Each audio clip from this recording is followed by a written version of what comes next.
We'll call a city council meeting to order. It's 5:01. City clerk, may I have a roll call, please? Yes, Your Honor. Councilmember Griffith is absent. Councilmember Kaji? Here. Councilmember Kalani? Present. Councilmember Lewis? Present. Councilmember Matucci? Here. Councilmember Sheikh? Present. Mayor Chen? Present. The council will now recess to close session to confer with the city manager and city attorney on agenda items listed under 14A, conference with legal counsel, existing litigation, 14B, conference with labor negotiator, 14C, conference with legal counsel, anticipated litigation, and 14D, real property, conference with real property negotiator. A closed session on these matters is authorized by California Government Code Section 549-56.9D1, 549-57.6, 549-56.9D4, and 549-56.8. Thank you.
Good evening.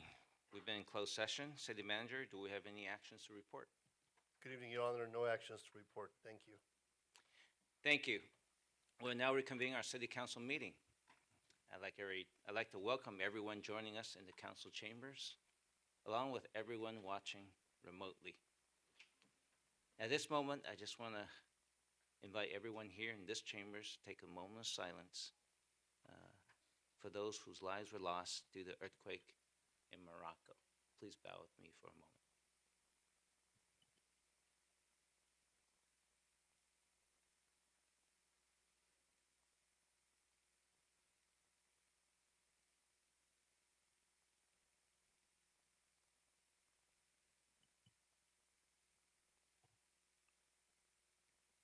Thank you. And now we're going to go on to the flag salute and invocation. Is there anyone in the audience who is a military veteran? Please stand or raise your hand so that we may recognize you.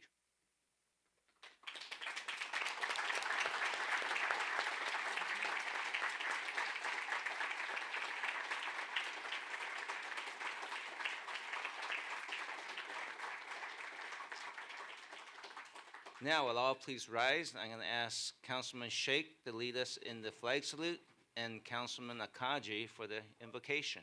Thank you, Mayor. Please put your right hand on your heart and begin. I pledge allegiance to the flag of the United States of America and to the republic for which it stands, one nation, under God, indivisible, liberty and justice for all.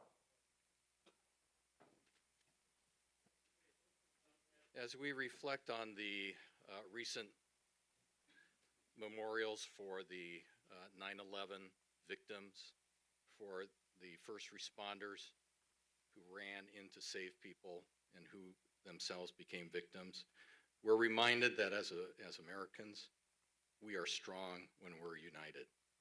For tonight, for these proceedings, please help us keep our minds and thoughts not only on the victims, not only on those who protect us on distant shores, but also help us to remember that we work together, and when we do so, we achieve great things. Thank you. In your name we pray. Amen.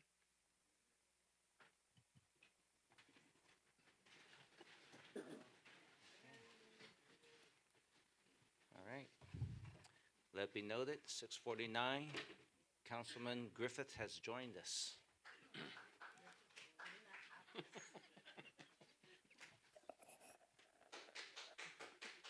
Thanks, man. Item 3. Hey, I have to give you a moment to click in. No, go ahead. Okay. Item 3, I'll take a motion to waive further reading of resolutions and ordinances after number and title. Motion to waive further readings. Second. Start voting, please.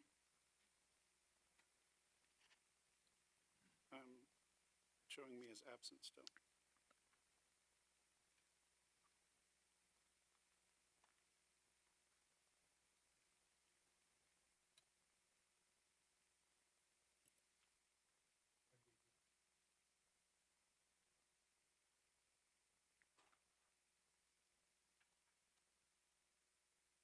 Sorry, can you start voting again, please?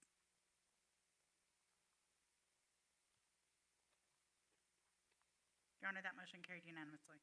Thank you. We're on to item 4. Announcements of withdrawn, deferred, and/or supplemental items. Thank you, Your Honor. Adam Schwein, City Manager. We are deferring item 9I from City Manager and Finance, which is to adopt ordinance amending Torrance Municipal Code pertaining to purchases and City Manager's authority. The item will be brought back at the meeting of September 26th. We do have supplemental materials, item 7 for oral communications, and item 9F, City Manager and City Attorney, reconsideration of council adoption not to ban touch and goes at Torrance Municipal Airport, Zampini Field. Thank you, Honor. Thank you. Council committee meetings and announcements. Councilwoman Kalani. Thank you, Your Honor. I ask that we adjourn tonight's meeting in memory of Colonel Charles Edward Payne, United States Air Force, who passed away on September 2nd, 2023. He was a lifelong volunteer, rocket scientist, veteran, and a beloved member of the Torrance community. Charles Payne was born on October 10, 1938, in Louisville, Kentucky. After attending Speed Scientific School at the University of Louisville, Charles was commissioned in the Air Force. Later, he attended Georgia State of Technology, University of Oklahoma, and Defense Systems Management College. He went on to serve in the United States Air Force faithfully and honorably for 26 years before retiring in 1989. After retirement, Charles worked for Steve Myers and Associates, an international management consulting firm in Newport Beach, and specialized in helping high-tech industry clients win bids for complex competitive programs. He was a consultant and a program manager. Charles had the privilege of working on the U.S. space programs his entire career. He worked on the Consolidated Space Operations Center, the interim upper stage of the Space Shuttle, helped set up the Space Shuttle Complex SLC-6 at Vandenberg Air Force Base, and a scientist at Rocket Propulsion Laboratories at Edward Air Force Base. Charles was proud to be an American and a member of the armed forces. Charles met his beautiful wife, Janet, of 63 years on a blind date.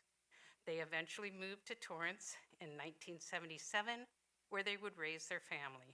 Charles was a founding member of the Old Torrance Neighborhood Association in 1981 and served in many roles from president, co-president to lifelong member. He spearheaded the OTNA Neighborhood Cleanup Campaign in 2006 after being challenged by the then Mayor Frank Scotto to pay it forward. He took that challenge to find more ways to give back to the community, including this cleanup endeavor. He was the project manager for the OTNA Neighborhood Cleanup for 8 years from 2006 to 2014. In 2009, the OTNA was selected to receive the Los Angeles County Green Leadership Award. The Los Angeles Board of Supervisors recognized the OTNA's neighborhood cleanup at their board meeting on April 21st, 2009, when Charles and Todd Hayes, both past co-presidents, would accept the award from the then supervisor, Don Canobe, on behalf of the Old Torrance Neighborhood Association. Charles also played the role of Mr. Bunn, AKA the Easter Bunny, for 20 years for the OTNA, bringing joy to all the neighborhood children every Easter in El Prado Park. In 2006, Charles was appointed to serve on the inaugural Torrance Blue Ribbon Committee on Ethics and Integrity. He went on to chair the 5-member committee, which was tasked with developing recommendations to establish a sustainable ethics program for the city. They submitted their report to the City Council on January 15, 2008, which included a preamble to the Code of Ethics, Code of Conduct, Values, and Standards, which was then adopted by the City Council. Charles was dedicated to public service and was always committed to making a difference in people's lives and the community he loved so much. Charles was a collector of many things. He had more than 150 fountain pens and writing instruments dating back to the 1880s. He collected watches, whistles, knives, milkshake mixers, signs, ice cream scoops, tools, and miniature vintage silver loving cups for his wife, Janet. His favorite collection of all were his wonderful friends in the community. Charles was a thoughtful leader, strategic thinker, and a kind human being. He was smart, funny, and caring, and loved his family and all his friends. Charles is survived by his beloved wife, Janet, son, Christopher, and Christopher's wife, Christine, daughter, Andrea, grandson, Charlie, and his wife, Lori, Charlie's mother, Annette, 2 great-grandsons, Kason and Callahan, sister Barbara Payne Long, and his many nieces, nephews, family, and all of you that he considered friends. The family is planning to have a celebration of Charles' life at a future date. If you would like to donate towards a park bench to be dedicated at El Prado Park in his honor, please contact Debbie Hayes. Our deepest and sincerest sympathy goes to the Payne family, and all of those who loved and knew Charles. Charles, safe flight.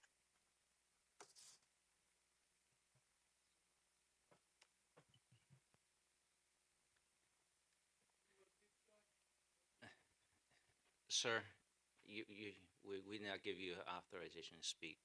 Thank you. Monday, September 11th marked the 22nd anniversary of 9/11. Observed across the U.S. as Patriot Day. We remember all those who were injured or killed from the terrorist attacks at multiple locations in the United States. In Torrance, we commemorated those who we lost and gave thanks to the brave first responders who put their lives on the line. We placed a wreath at Torrance Police Station and at City Hall. The Torrance Fire Department performed a flag ceremony and also placed a wreath in front of Fire Station 1, where a small ceremony was held. Thank you to the volunteers who organized the Seaside Heroes Park Special Flag Memorial commemorating each life lost on that tragic day. It's a wonderful reflection of our community and those who continue to show how much they care. The community is encouraged to reflect on this time of the devastating events that occurred 22 years ago that took nearly 3,000 lives. I'd like to share my heartfelt gratitude to our local first responders for their commitment to public service and for continuing dedication to our community. And now I will go down to the podium.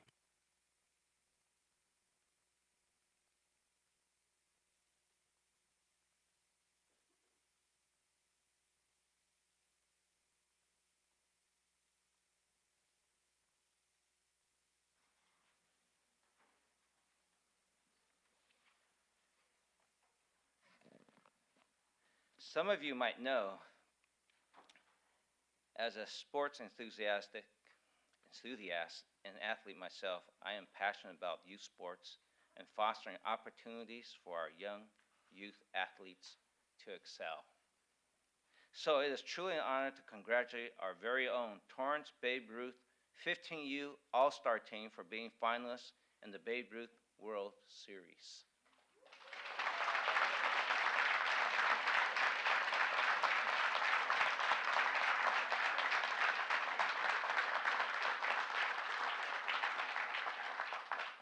The Torrance Babe Ruth 15U All-Star team is made up of 15 players attending either Torrance West or South High Schools. They began their journey this season in February 2023. The team persevered, worked together, and never gave up on their dream. The Torrance team won third place in championship, beating Eau Claire Blue from Wisconsin with a final score of 10-4.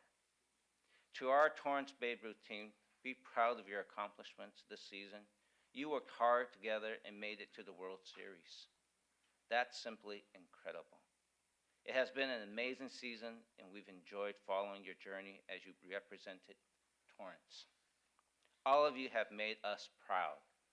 And congratulations to the coaches, parents, and family members who supported these players along their journey. It's because of you they are where they are today. Let's once again give them a big round of applause to our Torrance Babe Ruth 15U All-Star team.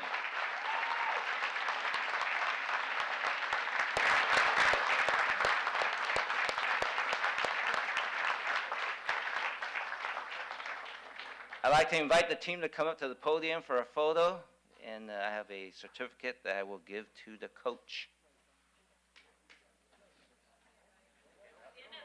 Come up and balance the court. Some on this side and some on the other side. Sure. Does the rest of the council want to circle the back here, please? It's a Torrance team. Come on down.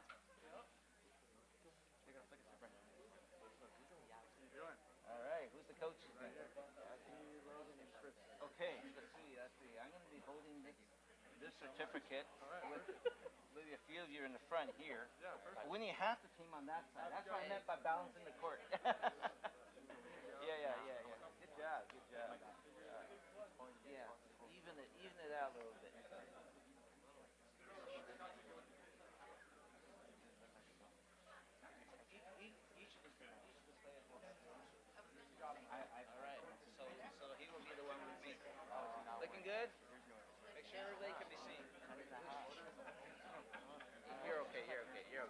as long as you're not blocking her. Okay, you're gonna have to hold this one. All right. Understand I'm 2 steps up and you're still taller than me. Okay, at the photographers.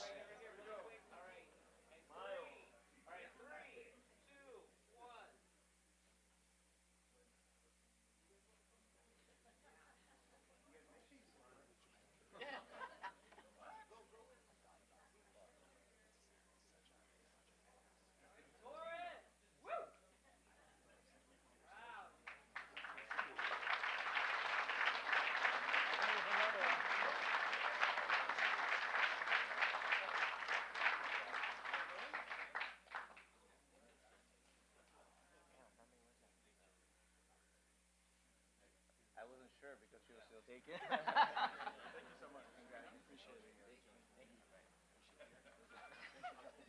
Good job, guys. Good job. Good job.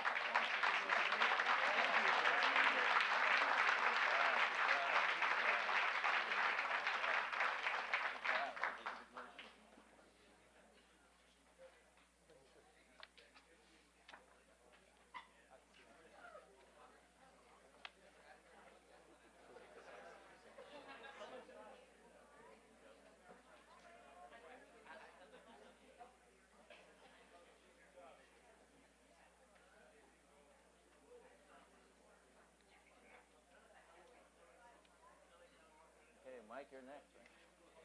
Get ready. All right, let's continue.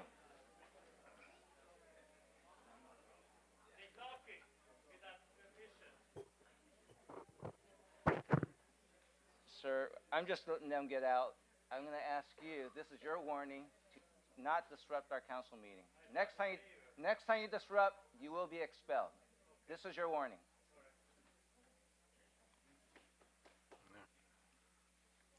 Tonight, we are proud to recognize National Preparedness Month in the city of Torrance. Emergency preparedness requires a whole community approach. The community's ability to prepare for and mitigate potential disasters begins with preparedness. The more people we are prepared, the faster our community can respond and recover. The most important step the community can take to aid first responders is being able to take care of yourself and those in your care for at least a short period of time in those initial moments after a disaster. Residents who are prepared to handle emergencies can be a positive influence in the community by sharing their preparedness story and encouraging friends and family to be prepared. The community is encouraged to prepare disaster supply kits, create family emergency plans, register for Torrance alerts for wireless emergency alerts, and know the hazards. On behalf of my colleagues and I, we want to thank our Office of Emergency Preparedness team, along with our emergency preparedness partner agencies, for their collaboration with the city to enhance community preparedness and response recovery efforts. And you saw what we did prior to Hurricane Hillary. I'd like to invite Bob Schumann and Mike Kotziglack from the Torrance Amateur Radio Association to stand and be recognized. And maybe all of the group there.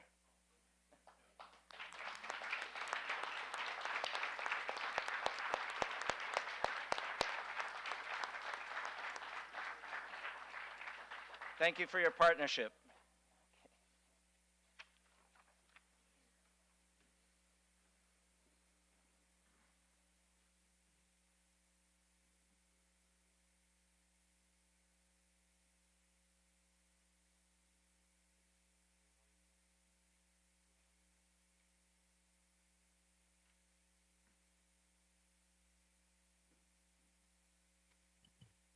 Okay, Councilman Tucci, I think you got the next one.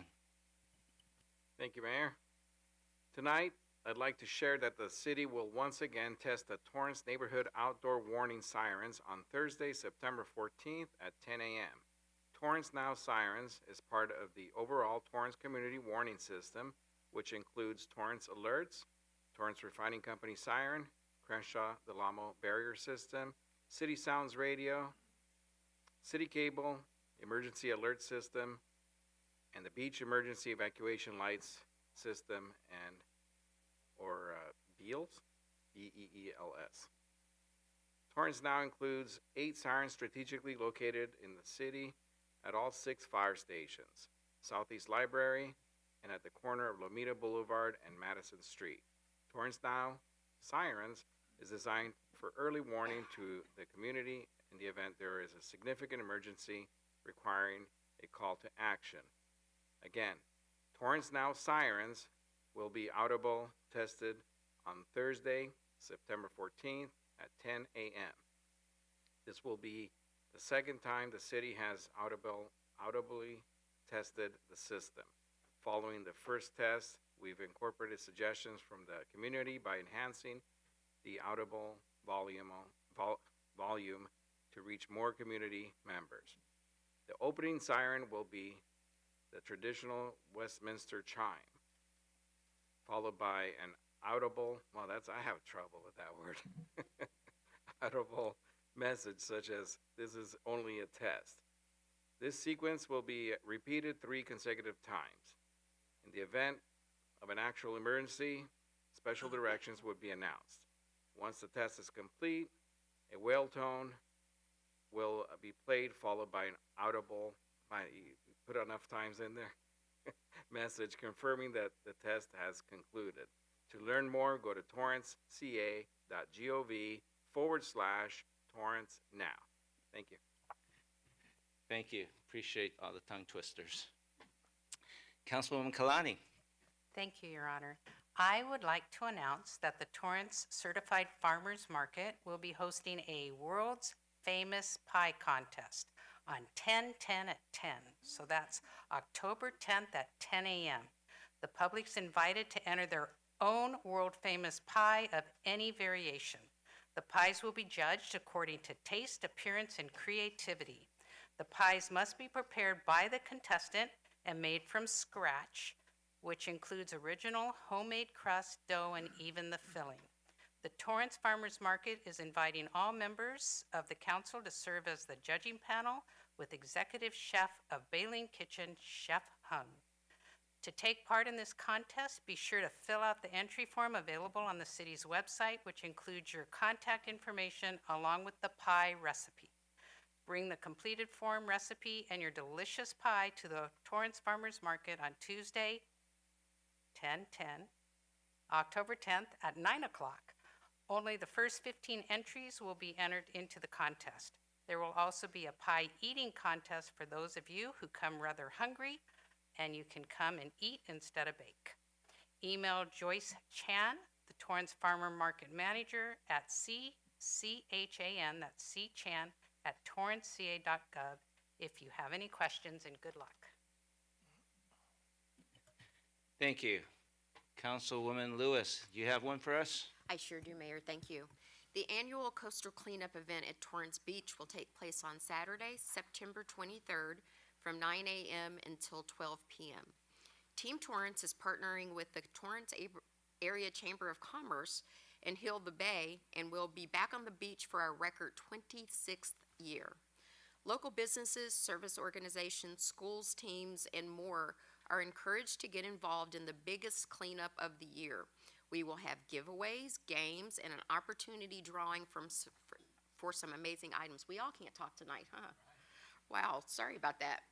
Our Public Works Department will feature fun recycling games. Our Social Services Committee members will be on site to obtain messages for our upcoming Veterans Appreciation event in November. Students and service clubs can also earn up to 3 hours of community service credit. Volunteers can check in at 9 a.m. at Miramar Park, located at 201 Paseo de la Playa, Torrance Beach. It is recognized as a zero waste site, so we encourage you to bring your own bag, bucket, gloves, reusable water bottle, and cleanup supplies will also be available on site, as well as water and snacks. Volunteers can register on the city's homepage at torranceca.gov. Look for the Coastal Cleanup Day banner near the top of the Community Development page, or you can call the Community Development Department at 310-618-5990. We hope to see you there. Thank you. Now, City Clerk Poirier, it's a tongue tester night. You got it. Thank you, Mayor. I would like to remind Torrance residents that the next City of Torrance general municipal election will be held on Tuesday, March 5th, 2024. Residents who live in City Council Districts 2, 4, and 6 will be eligible to vote for the council member in their district. The city clerk's election webpage has been updated with the candidate intentions filed with the city clerk's office. If you are interested in or considering running for office, please contact the city clerk's office to make an appointment to discuss and receive a preliminary packet with information on running for office. The nomination period opens by appointment only, beginning Monday, November 13th, and will close on Friday, December 8th. Thank you, Your Honor. Thank you. Next announcement will be from our Fire Chief, Chief Dumais. Good evening, Mayor and council members. Fire Chief David Dumais, thank you. Just a reminder that the Torrance Refining Company has conducted their monthly test of the Community Alert Siren System this past Wednesday, but we don't want to miss a chance to remind the community of the test. The next test date will be, I'm in that too with a tongue twister, October 2nd, 1st of October. We'll be back with a reminder on September 26th, but I'd like to take the opportunity, if you don't mind, to remind the community of the siren test sequence. Just a reminder that the test is described as follows. A 1-minute all clear chime will precede the 2-minute siren tone test. Total testing time will not exceed 5 minutes. It is important to note the siren tone carries a great distance and may be heard beyond the reach of the chimes.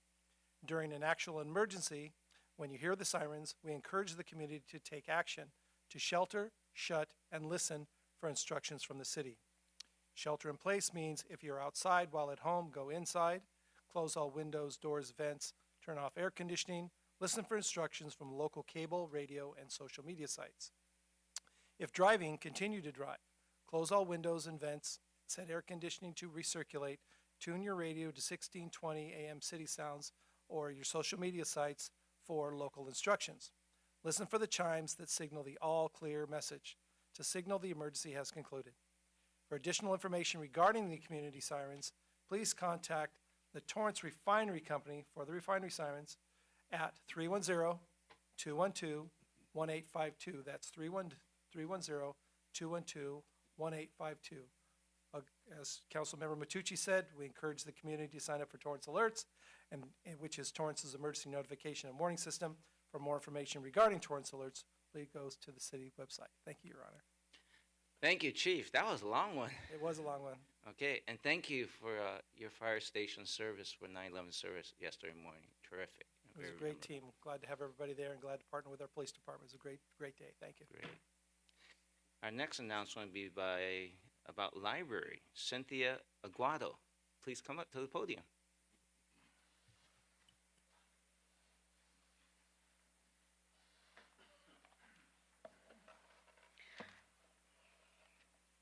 So good evening, Honorable Mayor and Council. And I am Cynthia Aguado, Assistant City Librarian, and I'm here on behalf of the Torrance Public Library. I have two important, albeit short, announcements. First, I'd like to announce the grand reopening of the North Torrance Homework Center. The Torrance Refining Company has generously funded the center with new furniture, laptop computers, and a STEM cart.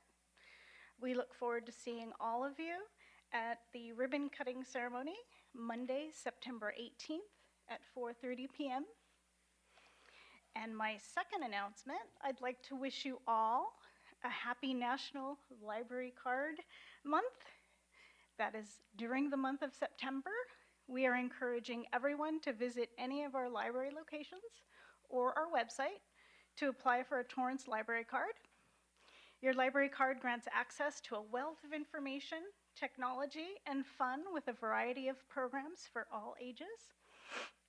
To celebrate the end of our promotion, the library invites you to join us for outdoor games, music, and a screening of the Disney film Elemental with free popcorn on September 30th, starting at 4 p.m. So thank you for your time. Thank you, Cynthia. We're moving on to item 7, oral communications number 1. This portion of the meeting is reserved for comment on items under the consent calendar or items that are not on the agenda. Under the Ralph M. Brown Act, City Council cannot act on items raised during public comment, but may respond briefly to statements made or questions posed, request clarification, or refer the item to staff. Speakers under orals are limited to either oral communications number 1 or oral communications number 2, and no longer than 1 minute per speaker. Time starts when you step up to the microphone. Speakers, please turn off or leave your cellular phone when you come to the microphone to speak. If you're presenting a handout material to council, please provide 11 copies to City Clerk before speaking. It is now 7:18. Go ahead, City Clerk. Bob Habel.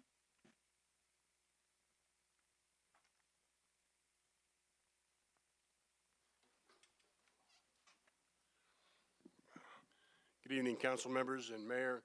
My name is Bob Habel. I'm the board member of the Torrance Police Foundation. I would like to invite everyone 21 or over to the Halloween Ball on October 29th. It will be in a parking lot of the depot from 4 p.m. to 8 p.m. The cost is $150 per ticket, and all proceeds will benefit the Torrance Police Foundation. For more information, you can go to tpfhalloweenball@gmail.com. And some of the things that the Torrance Police Foundation has funded are some drones, some AEDs for the police cars, and we've assisted with training fees for the dog Argo. So again, that's a Halloween Ball, October 29th from 4 p.m. to 8 p.m. and tpfhalloweenball@gmail.com. Thank you. James Henry.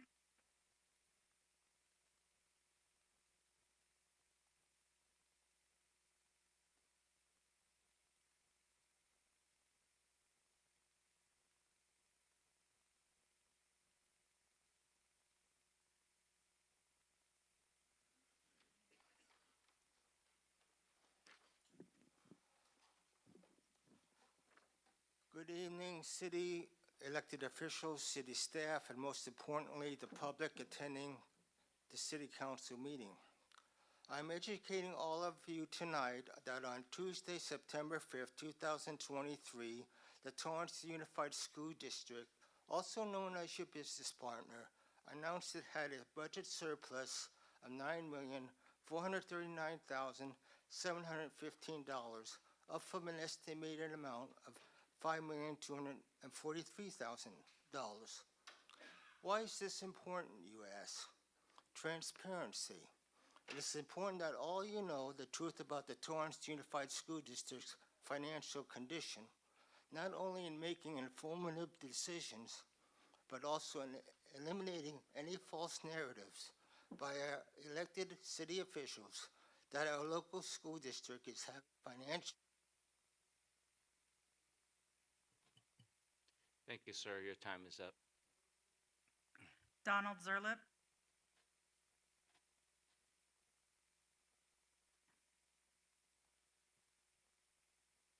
Donald Zerlip, chairman of the Metro South Bay Service Council.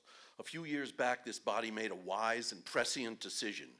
They decided to create a transit center adjacent to rail tracks to facilitate a multimodal operation. Now, having spent more than $20 million to construct it, this council is considering abandoning that vision.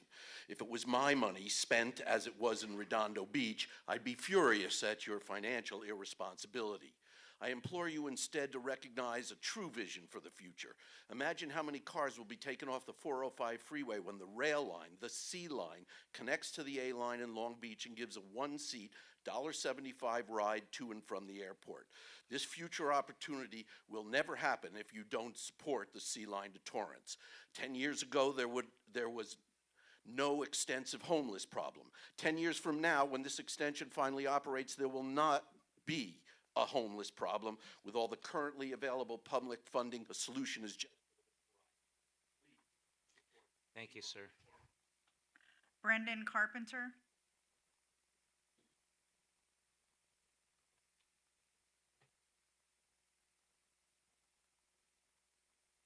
Good Good evening, Mayor, City Council. I'm a tenant from the Arlington Plaza Apartments. Our apartment building was recently sold to Dunbar Investments, and we've been having some new developments over there. Personally, I'm not a big anti-development kind of guy, but they cleared out all of our plants with only 3 days of warning. They didn't even ask if our property manager, Jim Masters, who served our complex well and more than 30 units, if he could stay on. So we're just hoping for some compassion, and we'd like some, more advanced notice when they change the arrangement on us so quick. And they're also closing our pool, and we know that more fees are coming. So prices are rising high on rents around here, and I appreciate your consideration. Ruthie Gillard.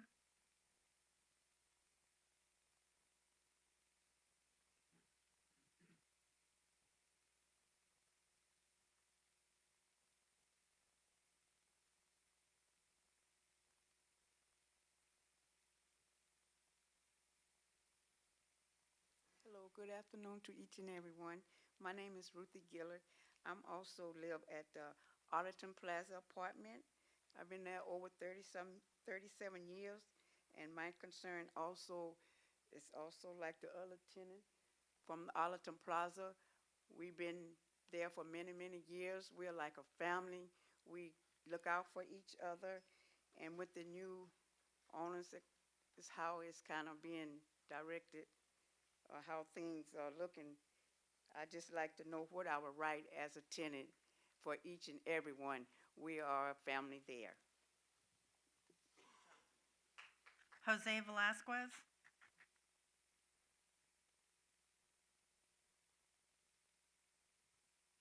Good evening, City Council and Mayor. I'm also, my name's Jose. I'm also a resident in the Arlington Plaza. I live with my son that has autism, and I'm a full caregiver for him, and I have full custody too. He was diagnosed at 18, and it's really difficult to take this in because he has a lot of challenges, and this is going to be really hard for him. Most of his programs are here in the district, and I would just like for you guys to assist us with anything. Thank you. Your Honor, there were 3 cards turned in. They didn't check any boxes, so I'm not sure if they wanted to speak under oral communications. Alexander Huerta. Jim Masters. And Danelia, I can't read the last name. Starts with an M. Thank you, Mayor, Council. I'm Jim Masters. I was the manager of the Arlington Plaza until I was discharged and given a 60-day notice to move immediately. My fear here is with the other tenants that I've been so helpful with. One of the other tenants have asked me to be roommates there, and my fear is I don't know if they're going to let me do it or not. And if they don't, I'm going to be out on the street. My wife is in a nursing home in Torrance. I want to stay near her. The tenants that offer me the roommate is a great opportunity for me, but I'm afraid these new people might not like it because they don't like an ex-manager to be on the property. I'm not causing any trouble. I just want to be a place to live. I've been helping tenants, for my wife and I, for over 40 years, finding homes for people, a safe place to live. I never dreamed that I was going to be asking for help at my age.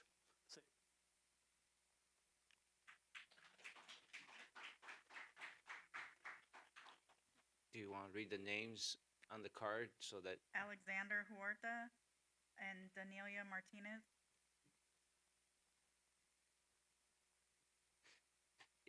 if the city clerk don't have your card after they're done, we still have some minutes left. So I see, Ms. Go ahead, ma'am. Hello, good evening. My name is Danelia Martinez, and I'm also a resident of the Arlington Plaza Apartments and have concerns regarding the new ownership that's taken over. I reside and am primary caregiver of my adult daughter who has disability, including cerebral palsy, along with an intellectual disability and autism. She's enrolled in many programs within the city of Torrance and has been for more than 30 years. I'm currently unemployed, and we don't have the 3 times salary needed to qualify for sustainable housing if we should have to move. I would appreciate your assistance and any insight you may have into this matter for us. Thank you.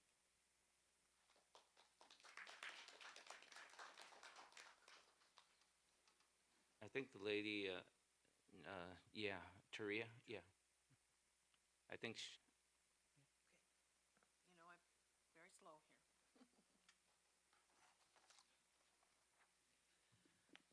Good evening, everyone. It's good to see everybody again. Mayor Chen and City Council. Tonight, myself and other tenants that you've heard earlier speak about needing your assistance and insight to help us with our current dilemma of the new owners, Dunbar Investments, LLC. LLCs are quickly becoming and taking over many properties in our communities, and it's happening right here in Torrance. And the problem that we're facing is they're doing these without permits or licensure. I gave you all packets, and I gave you a sheet of paper. I've talked to everybody. They probably are tired from hearing from me, but I've had code enforcement out, and I just want to give a really great applause to everybody that's been working with me, trying to hold these people accountable. So in retaliation, because I have filed with the permit center, some of the things that they've been doing on my door tonight.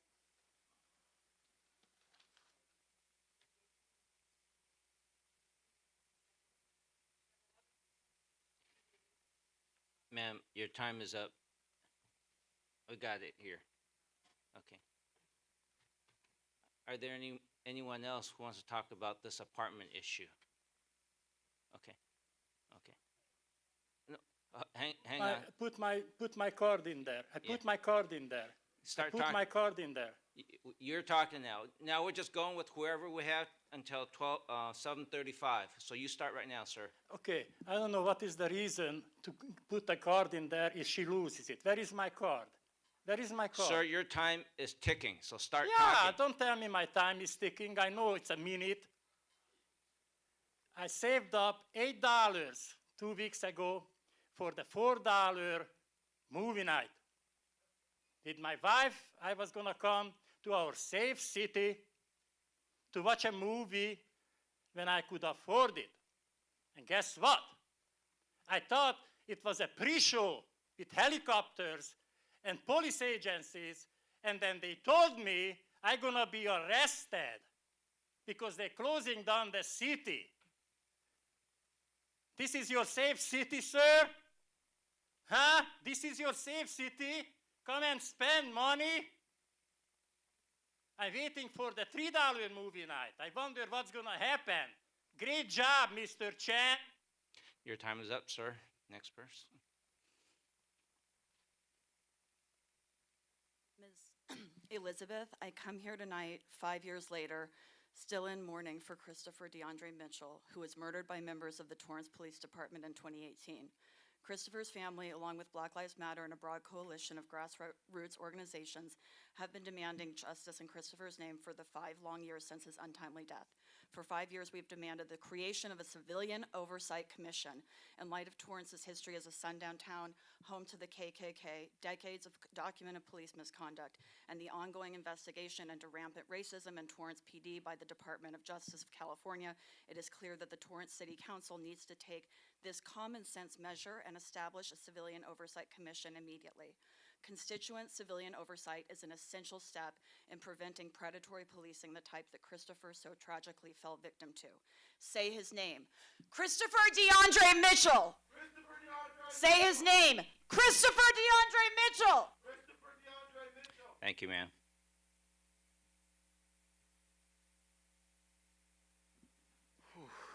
So I said in solidarity also with Christopher DeAndre Mitchell's family. We are not going anywhere. We are demanding a creation of a civilian oversight commission of the Torrance Police Department. Once again, we are demanding a civilian oversight commission of the Torrance Police Department. Do your job. Do your job. Justice for Christopher DeAndre Mitchell. These are the last two for oral communications one, because our time will be up. Hi everybody, my name is Victoria Kubar and I'm also one of the residents at the 921 Arlington Avenue. And let's actually show the people who are here from Arlington Avenue. Please raise your hands. Yeah, and these are some representatives from every apartment. Maybe not all of them, but I just want to mention that they also sent us a message that they'll be removing all of our safety doors. So I hardly imagine how we can exist without the safety doors. So we can't open the inside door to air our apartment.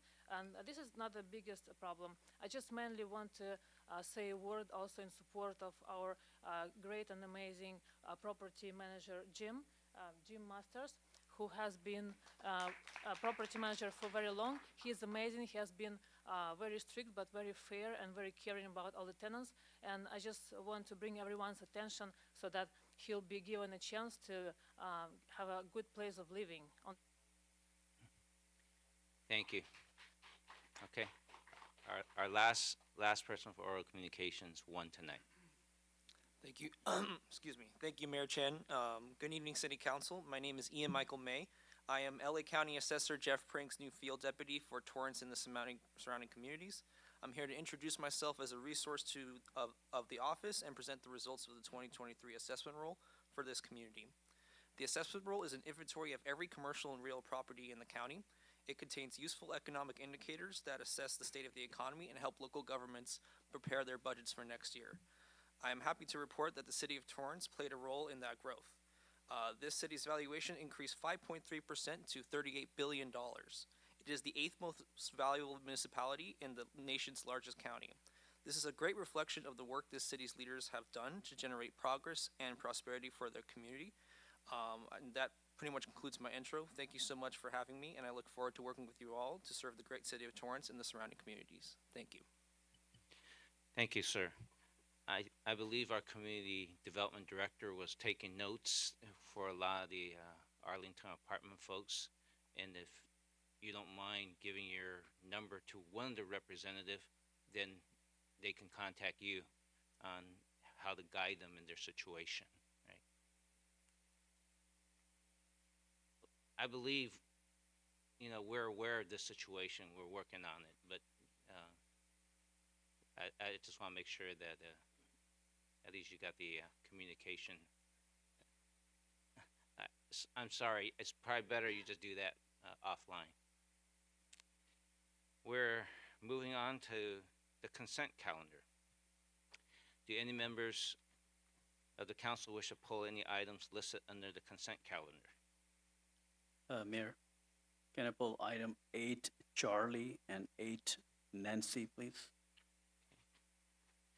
Okay, 8C Charlie and 8 Nancy. Any other items?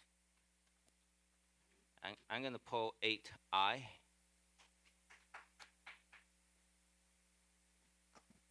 And if we don't have any other items, I'll take a motion to approve all items on the consent calendar except 8C and 8I and 8N. Motion to approve all items on the consent calendar with the exception of 8 Charlie, 8 Nancy, 8 Indian. Second. Start voting, please. Your Honor, that motion carried unanimously. So I want to thank our Community Development Director for sharing your contact information with the group. Moving on, whoops. 8C. Councilman Shake, item 8C. Thank you, Mayor.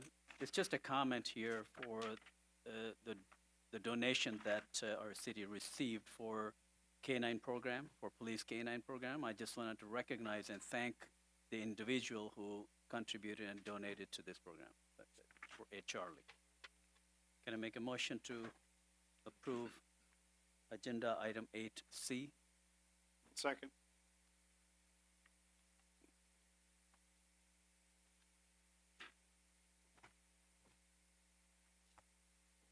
Start voting, please.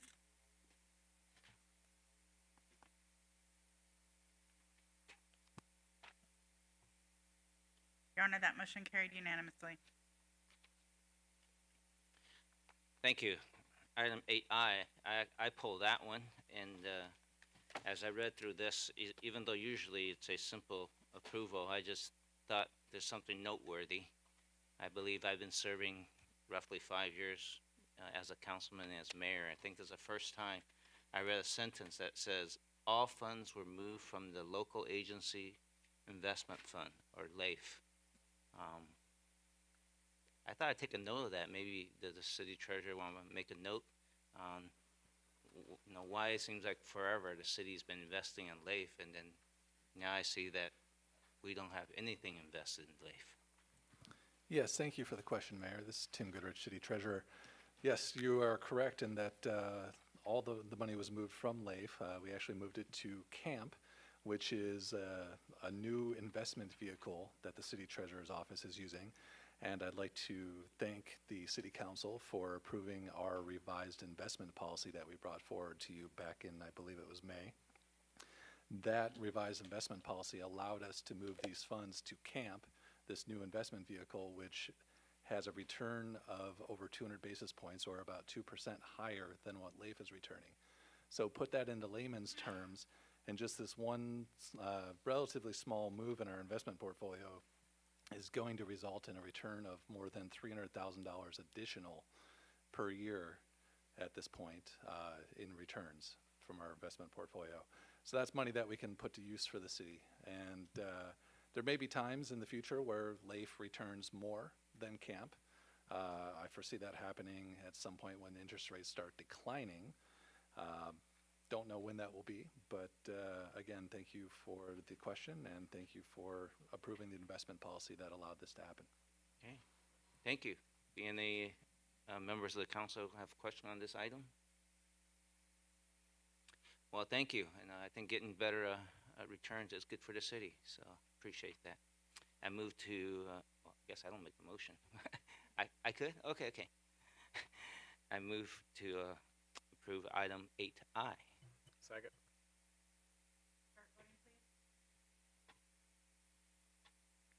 Your Honor, that motion carried unanimously.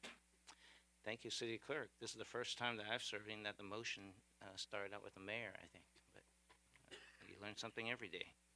Item 8N, Councilman Shake. Thank you, Mayor. This item, again, is a recognition and thank to the city staff, our community service department. They secured $200,000 to provide the encampment prevention overnight security guard services at various city parks. The only question I have is this services additional to park ranger that we have? Good evening, Councilmember Shane Lee, Administrative Analyst, Community Service Department. Yes, that is correct. This is in addition to our current park rangers. And this is all non-general fund, the grant funds. Yes, correct. Thank you, Mayor. Thank you. Any other members of the council have questions? Okay, Councilman Shake, you want to take a motion? Sure. I make a motion to approve item 8N as in Nancy. Second. Councilmember Shake, are you unable to click in your motion? Yes. Okay.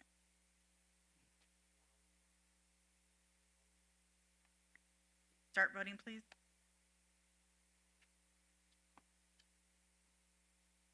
Your Honor, that motion carried unanimously.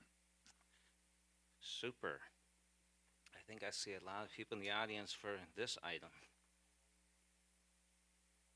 We're on to administrative matters.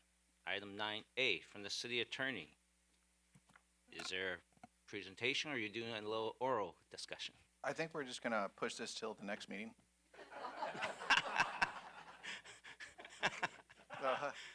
Patrick Sullivan, City Attorney. It is my pleasure to introduce this item, which is to appoint Jean Marie Litvin as a Deputy City Attorney 3. Just with a little background on this item, the charter provides that the City Attorney recommends, but the council actually appoints Assistant and Deputy City Attorneys. Jean Marie went to North Torrance High School, UC Berkeley, and the Golden Gate University School of Law. She joined our office as a law clerk back in 2011. The council appointed her as a deputy city attorney in July 2013. and then promoted her again in 2018 to a Deputy City Attorney 2. She has been one of our trainers of new law clerks and new attorneys in our office. She's developed training manuals and new forms. She's always willing to take on new assignments, even complex ones that other people don't want to do, including myself. And she is an excellent attorney, and it is my pleasure to recommend that you appoint her as our next Deputy City Attorney 3. Thank you very much. Do we have any comments or questions from the council?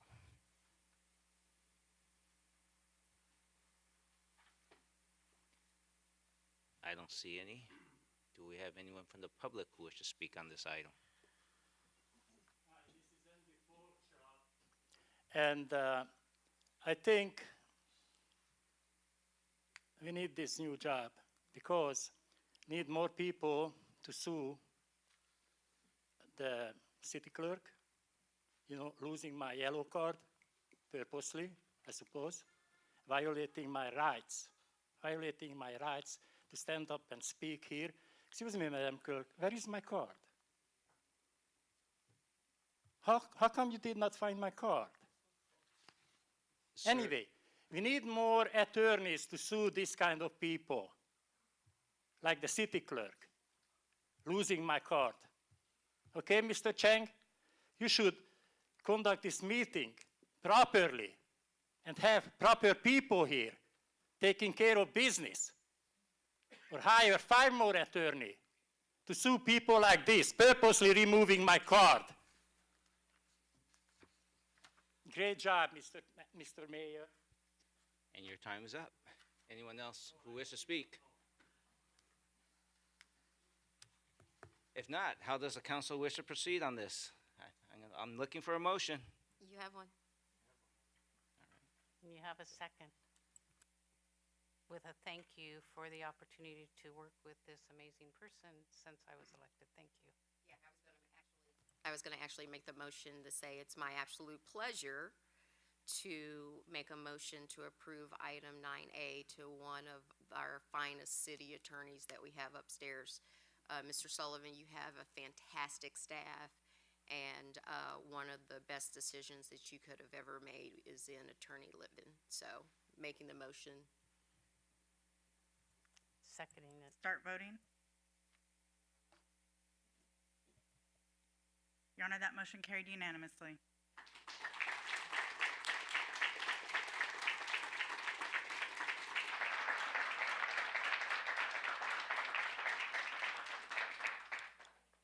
Good evening, Mayor and honorable council members. Thank you very much for your support of this item tonight and the appointment to this position. As a kid from Torrance, raised by parents from Torrance, it's deeply personal to me to work for this city, and it's an honor and a privilege to get to continue to serve in this capacity. This is a very public process, but one of the unique parts of that is to have the opportunity to give thanks and appreciation to people that we normally don't get to do so in such a public setting, so I hope you'll indulge me for a moment. The opportunity for me to promote into this position is only possible because of the passage of SST. So I just want to start by thanking everyone who supported SST, who fought for it, the executive team, all the city staff, my friends, my family, who put up signs in their yards, who went and preached it to everybody that they could, to my brother who walked the streets with us and door knocked to make this happen. I can't thank everyone enough for that, and it's not just obviously for me to have this opportunity, but the effects that I'm seeing of it in my position, of all of the programs that we're able to move forward for the things that our citizens deserve because of that money that we're getting from SST, it goes a long way. So thank you for that. Obviously, I need to thank my office, Patrick Sullivan, our city attorney, took a chance on me 12 years ago as a law clerk, 10 years ago as a deputy city attorney 1, and he keeps on making the same mistake again. Feel really fortunate tonight. Our entire office is here. I'm lucky to work with a staff that really loves and cares about what they do. In a time when it's so difficult to, hire and retain employees, there's something really special to be said that, the people that were here when I got hired are still here, and it speaks volumes to the way that, you know, Aram runs the city, the people that they all get to work with, other department heads and department staff, that everybody continues to work here and wants to continue working here. So thank you to all of my colleagues who are here tonight. And then, of course, I have family and friends who are here that I need to thank for putting up with me and all of their love, support, and encouragement over the last 10 years. They're the ones who obviously suffer the brunt of the sacrifices that are made to be here, all of the, you know, missed things, and one more email, one more call, I'll be right there. So thank you to my friends and my family for being here and for supporting me always. And I will just close again by saying thank you for this opportunity. It's really my privilege to get to continue to serve, and I hope I continue to make you all proud. Great. Don't move. I'm wondering, does the attorney team want to take a group picture in the front there with your family as well? Yeah. Do we have a photographer in the house that can step in? Maybe Jean Marie, we could do 2 photos, one with you and your family members, and then the next one we'll add the city team, attorney team with you.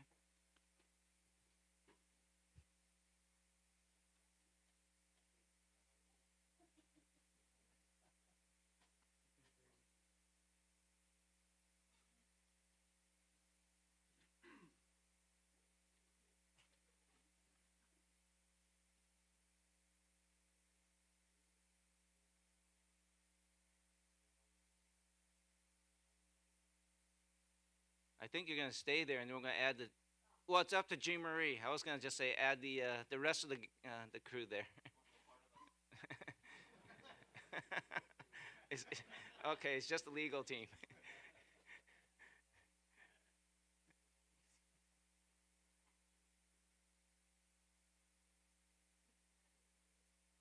You can come to the second deck if you need to.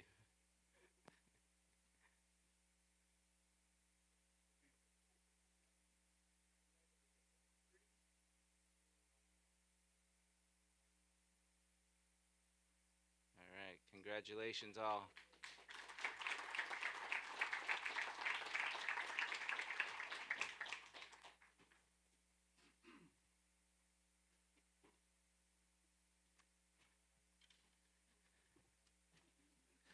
Now we've got to make sure Patrick stays awake the rest of the meeting, huh?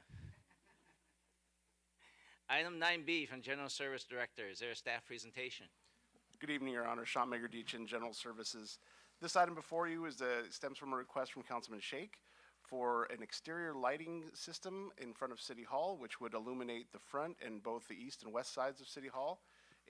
This would be a color-changing, computer-controlled LED system that could be programmed to display any color that the council should wish to display, any holidays or recognitions throughout the year, or even just to provide architectural enhancements to City Hall. So with that, it's for your honorable body to consider and discuss and consider, and staff's available for questions. Thank you. Councilman Griffiths.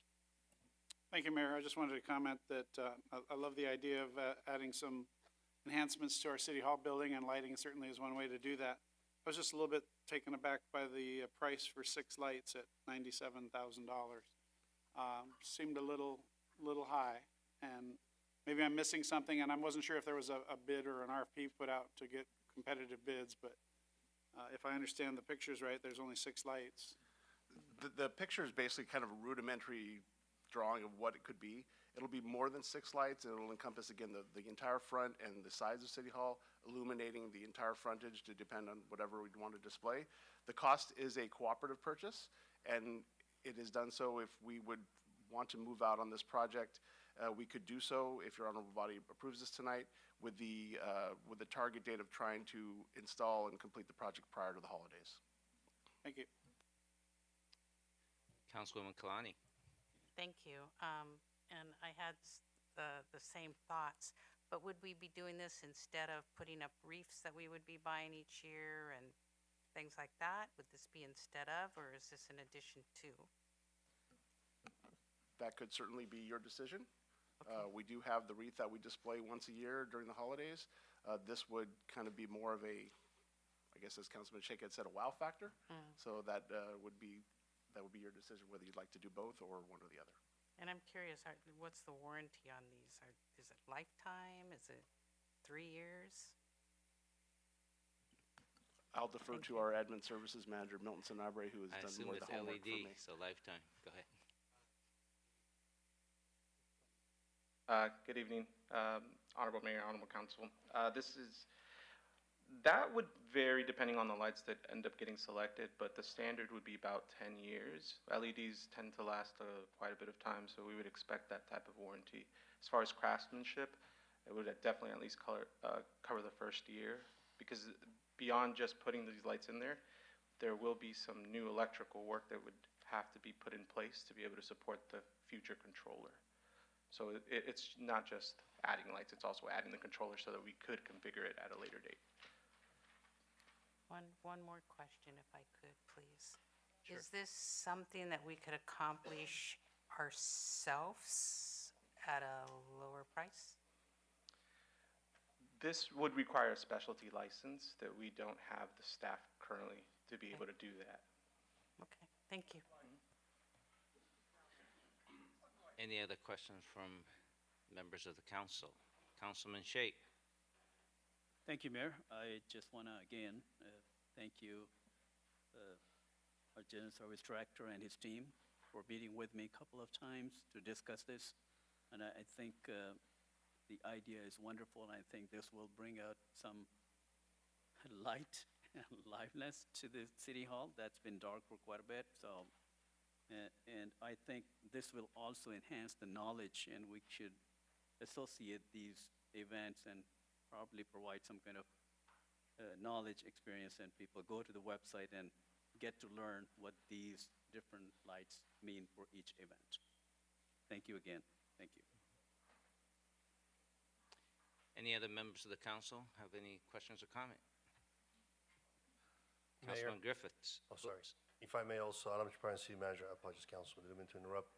We would ask that council direct staff to come back with the policy as far as determining which holidays or events, local sports teams winning championships and Cupids and such, that we may qualify. So we appreciate some requests to come back in some direction. Thank you. Understand that. Actually, those are some of my questions because is it subjective, or we're going to do something like when we did the light, the Southern California light? Yes, we ordinance prefer to- mayor and council More give us clarity is direction. easier, right? Otherwise, who decides? Right?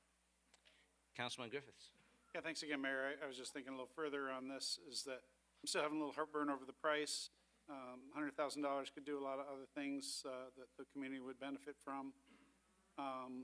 The other thought that I had, and I'm not an expert by any means, but would like some pole-mounted spotlights pointing up at the City Hall be a cheaper way to get the same effect? We explored some options. We could explore further options. In discussions with Councilman Shake, it was direction towards staff to look at something that would really illuminate the whole front of City Hall with programmable color-changing LEDs. So it would be a different direction. Should your honorable body want to go in that direction, we could certainly bring back further options at different costs.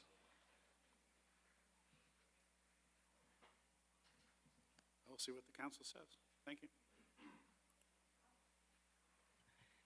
I share your concern, and I know what you're thinking. Anyone else from the council who wishes to speak or have questions on this before I go to the public? Councilwoman Lewis. Thank you, Mayor.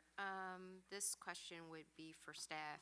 I understand that we would be transferring funds from the city yard car wash to fund this project. What is the life expectancy on the, or remaining expectancy on the city yard car wash? We would defer that project to the next fiscal year to Okay. replenish the funds. I mean, it is an older system. It's kind of original to the yard. We do maintain it, and we kind of keep it working, obviously. We could certainly defer that project without really much, disturbance to the city fleet till next year. Okay, and then from what I understand, this did not go up for an RFP, is that correct? No, this is presented as a cooperative. So, Okay, so we're piggybacking off of someone else's contract. correct. Okay, got it. Thank you. Okay, anyone else from the council? Do we have anyone else? Do we have anyone from the public who wishes to speak on this item? You have 1 minute. My name is Alexander. Wouldn't it be easier if you guys bought solar panels, put them on top of the city hall, and then have LED lights? I mean, it wouldn't, cost that much, and you guys would be getting an income from the Edison company because LED don't use that much.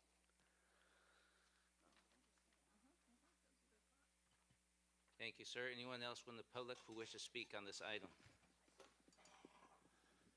Hi, this is Pork Chop, and I would like to say that, you guys want to spend money on this hocus pocus, this is what we really need. This is what we really need. This is what we really need.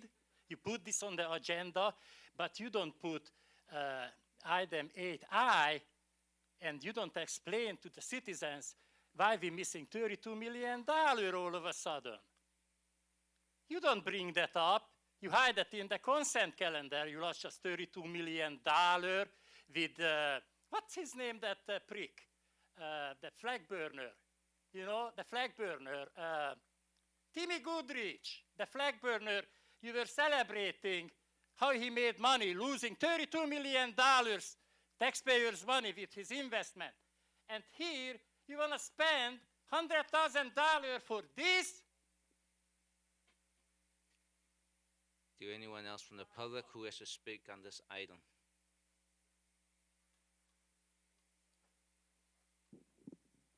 James Henry, since you're spending this much money on city lighting, why can't you fix the TV out in the lobby, which seems to be having electrical problems? Let's have some transparency so we can watch the city council meetings out in the lobby. Why is that so hard? Thank you, sir. I think your view from inside is pretty good. But go ahead, next. So I'll just say the money that y'all could use, the money that could be spent on community resources, on energy, could be used, instead of, that money could be used, instead of, brutalizing people, that money could be used towards community resources, could be used towards energy, but y'all brutalize people like Christopher DeAndre Mitchell. We are still calling for justice for Christopher DeAndre Mitchell. We are continuing to demand a civilian oversight commission Sir, for the you're Torrance off Police Department. topic. How is this off topic? This has nothing to do with what you just started Yes, talking. it does. It has nothing to do with it. Thank you, sir. I'd like to speak on the item of approving the contract with Axon Enterprise for body-worn cameras. They did nothing to prevent the murder of That's not Christopher on the DeAndre agenda Mitchell. item. And Ma'am, you're off topic. That's not even on the agenda. Sorry. We're not talking 8L. Anyone else from the public who wants to speak on item 9B?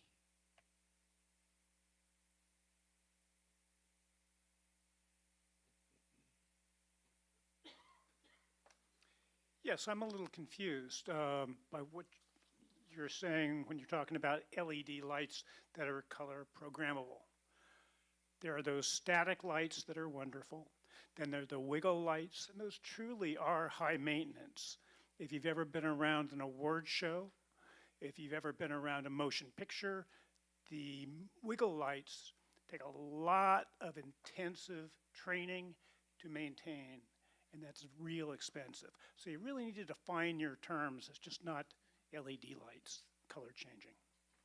And do what you want, but be aware that there are differences. Thank you, sir. Anyone else from the public who wishes to speak on this item? If not, how does the council wish to proceed? Oh, Councilman Tucci. Thank you, Mayor. No, I just want to say that, I appreciate the intent here to bring beauty to our city. I appreciate Councilman Shake for bringing this item forward, but I do have a concern about not just the cost, but also the fact that we're actually right in the middle of looking at possibly redeveloping our civic center with a study. So we'd be investing money into something that possibly could have to be redone in the near future. But also, I do feel that it's an excessive amount of money to be spending, especially now with our financial uncertainties in the future. Again, I appreciate the intent, but I don't think I can support this tonight where we are financially. Thank you. Thank you. Any other comments from the council, or anyone from the council wish to, how do you wish to proceed?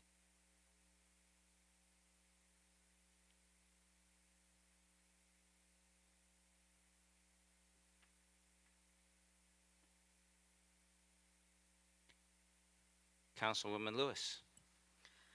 I think I agree with most of my council members here about the expense, and I believe, correct me if I'm wrong, that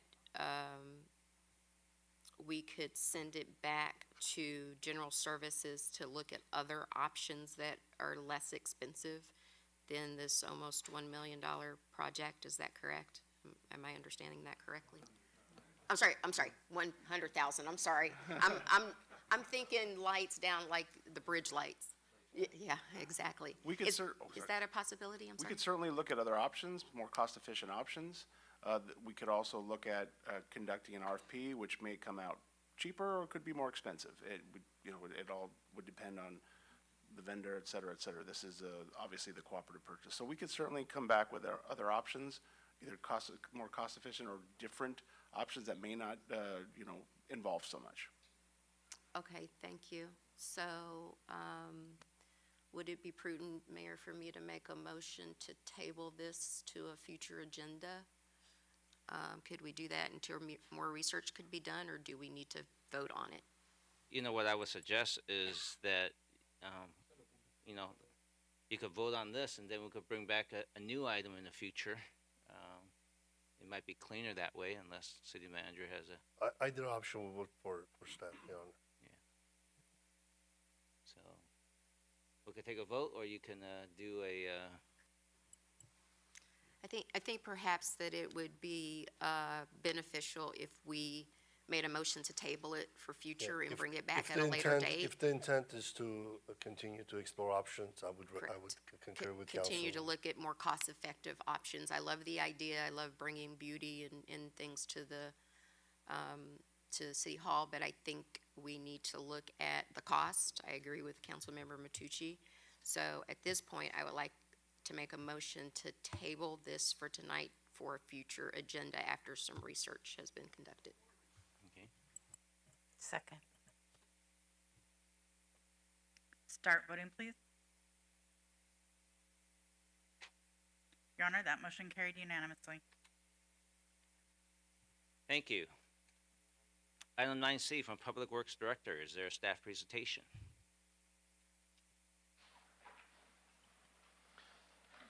Good evening, Honorable Mayor and City Council. Shin Furukawa from Public Works. Item 9C is a recommendation to approve a Measure M multi-year sub-regional funding agreement with Los Angeles County Metropolitan Transportation Authority to accept $10,372,609 in Measure M competitive grant funds for the Torrance School Safety and Accessibility Program Phase 2. In 2019, the city received $7.185 million in Measure M competitive grant funds to improve infrastructure in neighborhoods surrounding 6 elementary schools throughout the city. In December 2021, the city submitted a second grant application seeking funds to improve neighborhoods around more schools. And in September 2022, the Metro Board awarded to the city an additional $10.3 million in Measure M grant funds to make improvements in neighborhoods around 3 additional schools, which include Edison Elementary, Victor Elementary, and Madrona Middle School. The improvements will include sidewalk repairs, curb ramp upgrades, high visibility crosswalks, pedestrian signal improvements, and bicycle facilities to encourage pedestrian and bicycle modes of transportation to the schools.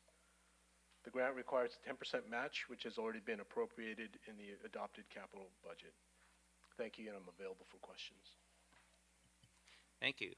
Any members of the council have comments or questions? Councilwoman Kalani. Thank you. I just was curious how the schools were chosen, because I think all schools have some challenges with these issues. And how can we get funding for other schools as well? So like we did for the first round of funding, we tried to select one school in every council district. The second project application, we actually submitted 6 schools total. They funded the first 3. We're going to submit a subsequent application to do 3 more. So we're trying to spread it around geographically throughout the city. Thank you. And what's the timing to potentially get some of the other schools on board? I think the application is going to be submitted this fall, and it'll take some time next year, I believe, before the Metro Board will consider it. So it'll be about 2 years. Okay, thank you. I know this is really important. Thanks. Thank you. Anyone else from the council who wish to speak or have a question? If not, does anyone from the public wish to speak on this item?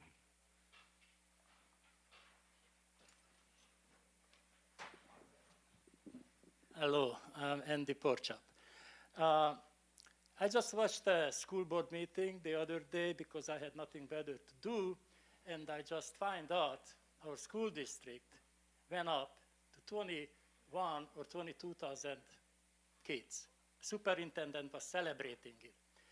And before we let anybody come to our school district, what I pay extra taxes on my property tax, successfully it's like 4,000 or 5,000 students coming extra in our school districts outside of the Torrance area. Anyway, maybe if you won't overcrowd our schools, it would be safer traffic-wise and in every respect or aspect.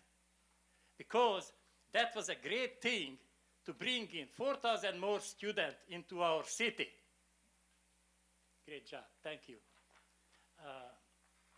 Time is up.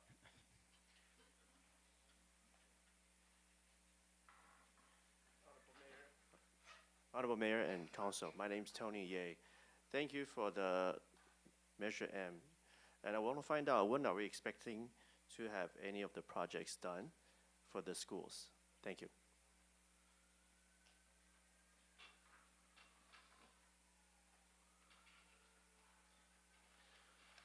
The design of the first school would begin this fiscal year.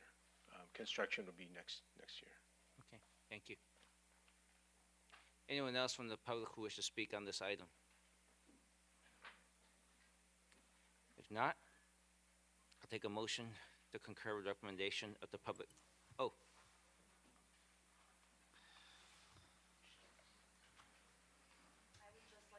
Out that we wouldn't be so strapped for contracts like this if there would be more funds that we could be using towards education-related services if the city of Torrance wasn't paying liability for so many police misconduct cases.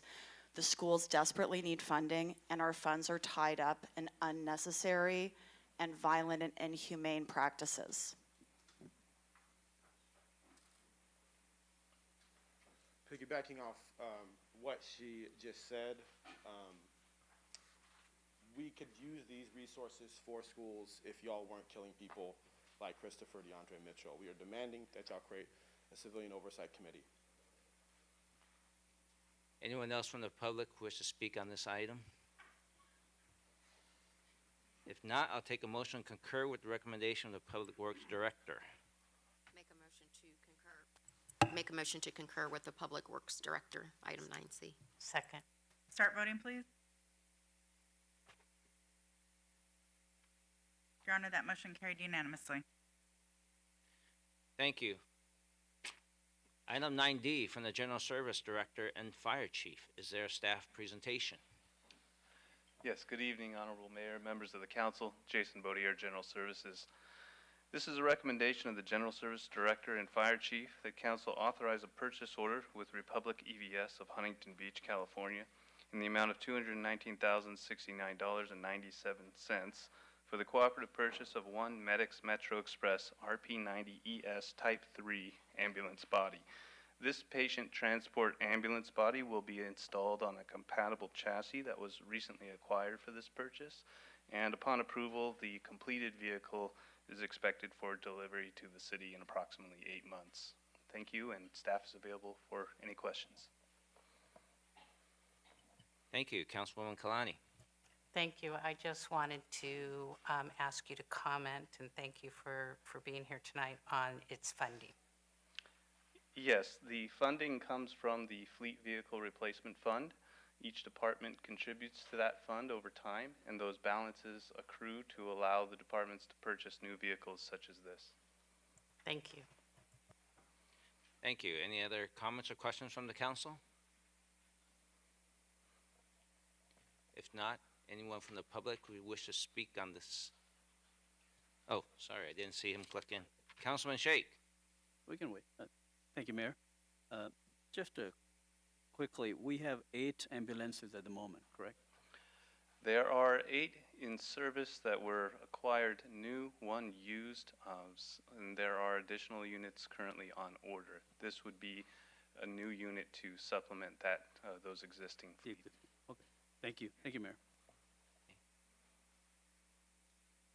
Anyone else clicking in up here before I go to the public? Okay. Anyone else from anyone from the public who wishes to speak on this item?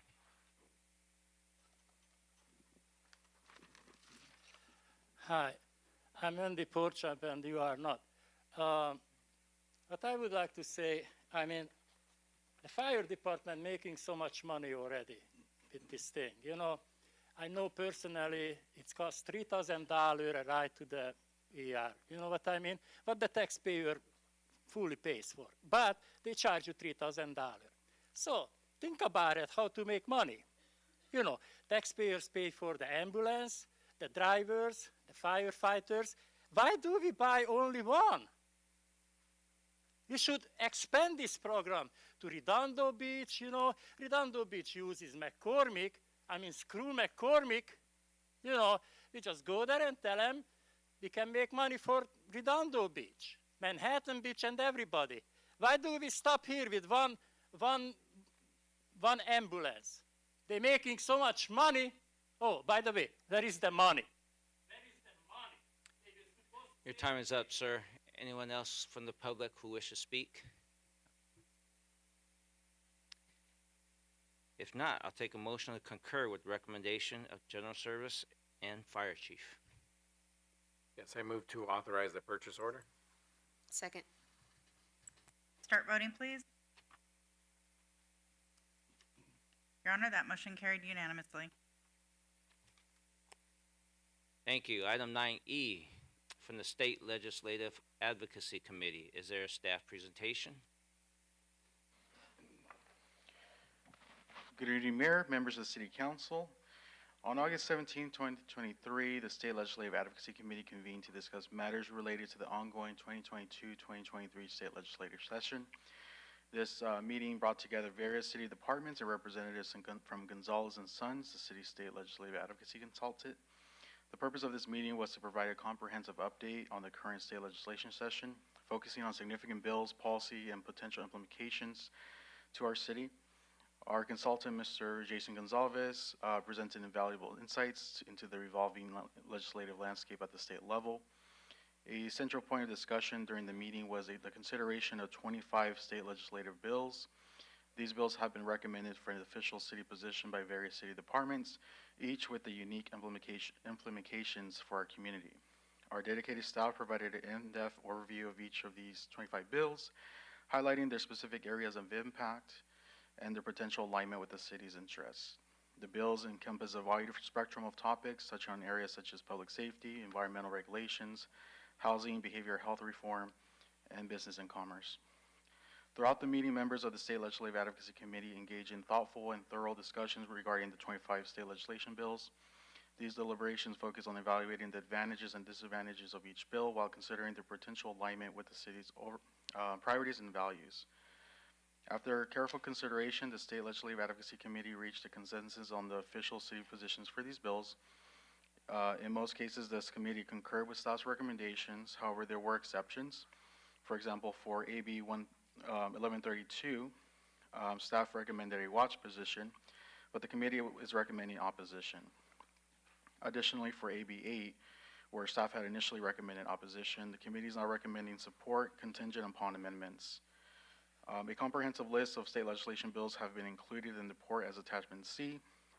In conclusion, the State Legislative Advocacy Committee recommends that the City Council carefully consider and declare an official position for each of these 25 legislation bills. The city remains committed to advocating for policies and positions that best serve the interests and well-being of the community. Thank you for your attention, and we look forward to the City Council's deliberation on these important matters, and staff is available for any questions. Thank you. Do we have any questions from the council?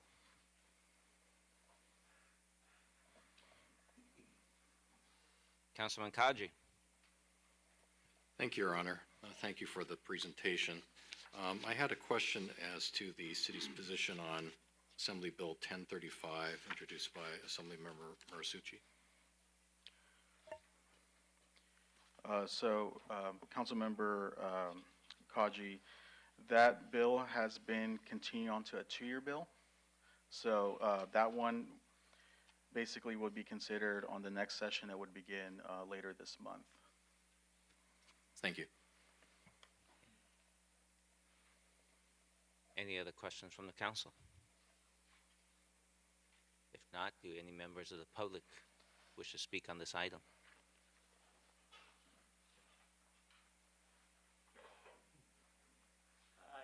I would like to say that this is a very good one. I like it because you can go there and tell them, you know, you don't like their thing before they vote on it. You know, just like me, I come here and bark at you.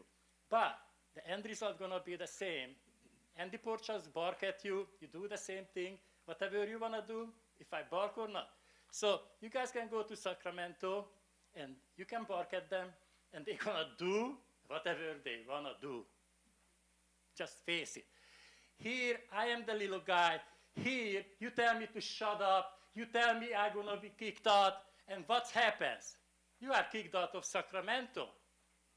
You go there, nothing happens. Where is the money? You went to Sacramento. Where is the money? I can get my wheelbarrow and put it in the bank and invest it. Like you, so delusional. You really think that your voice gonna matter? Is that anyone else from the public who wish to speak?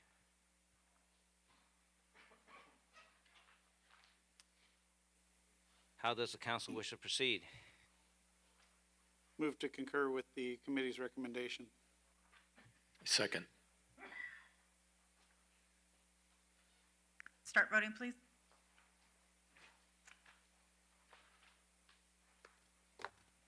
Your Honor, that motion carried unanimously. Item 9F, from the city manager and city attorney. Is there a staff presentation? Just a brief introduction, Your Honor. Oh, hang on for a second. I think Councilwoman Kalani. I will recuse myself on this one.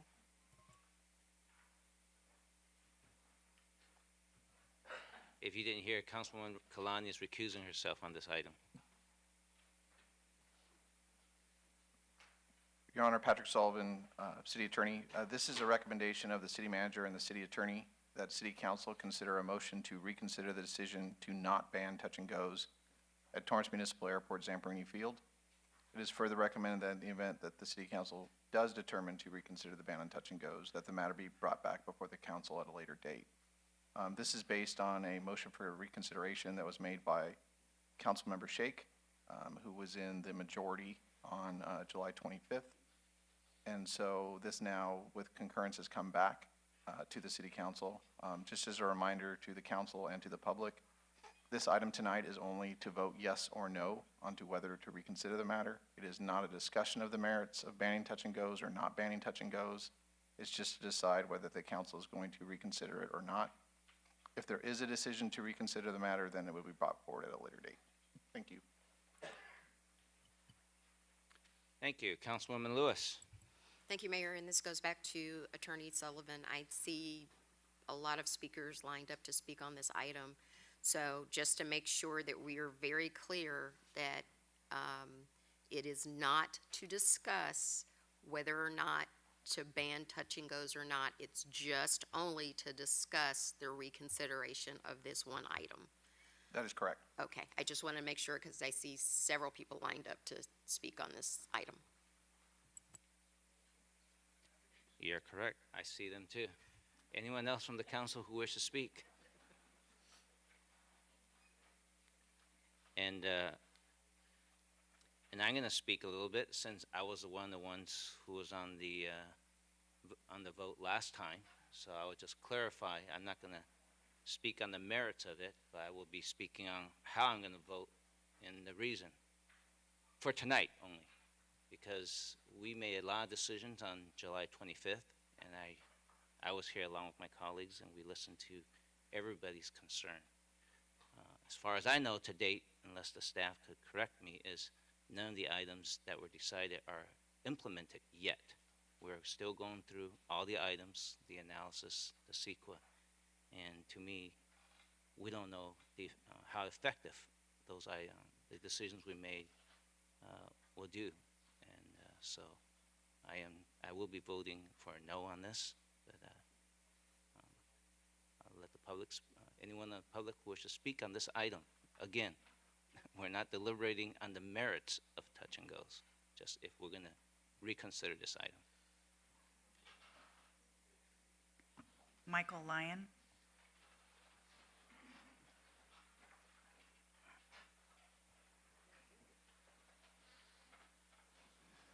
Good evening.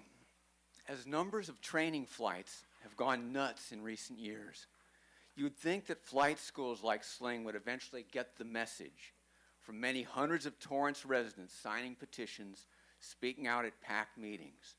But flight schools have turned a deaf ear. And without the council stopping the increasing touch-and-go insanity, many of us, myself and wife included, will likely be forced out of our homes. For those who talk compromise, I ask you, what kind of compromise is it to continue allowing the bombardment of our densely populated neighborhoods? In the view of a judge whose judgment I respect, it's not the place for doing this. And as it goes on and on and on, the thing being compromised is the very nature and well-being of our community. Thank you. Thank you, sir. And I'm going to repeat what Councilwoman Lewis said earlier. This is only for the council to determine if we're going to bring an agenda item up in the future to discuss the merits of touch and go. So I let that one go for a long time, okay? This is all we're doing. Anyone else? City Attorney, do we need any more clarification than what I just said? I think you made it clear. Okay, I let that one go because I didn't want to interrupt you, sir, but you were going on to what would potentially be a future agenda item. Anyone else from the public wish to speak? Do you want me to call the name? No. If you put in a comment card, come up.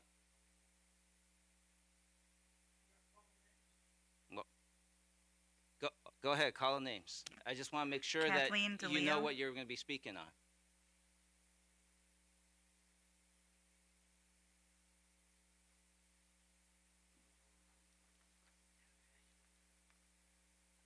Hi there. Good evening, Mr. Mayor and ladies and gentlemen of the City Council. And we really appreciate the recent actions and motions you have taken to protect the residents of Torrance and the neighboring cities. And in that spirit, we hope that you will approve to reconsider the touch and go issue. It's a huge issue. And we also want to impress upon the council that the residents of Torrance and the private pilots of Zamperini have always had a cordial relationship. And this has been changed recently with the big flight schools. So we hope we can get back to that and or risk losing public support for continuing to have the airport in Torrance. Thank you.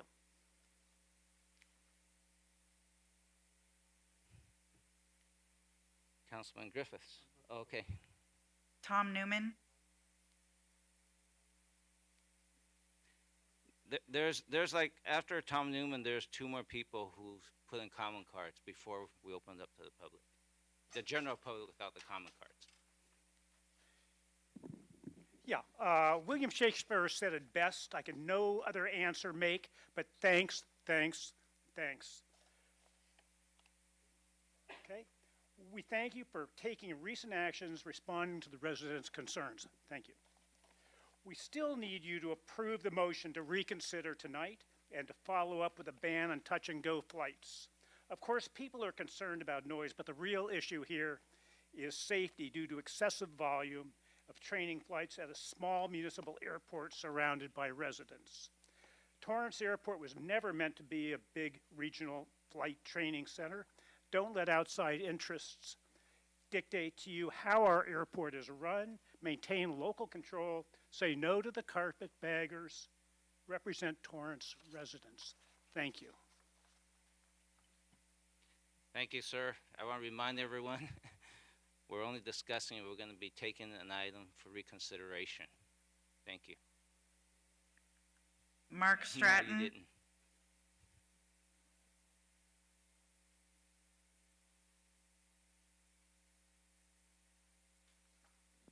Good evening, thank you. I did have more to say about the noise, and I understand what you're saying, Mayor Chin. So all I would like to say is the residents, we do feel powerless about the situation, and we do appreciate how you have taken the reconsideration of this ban.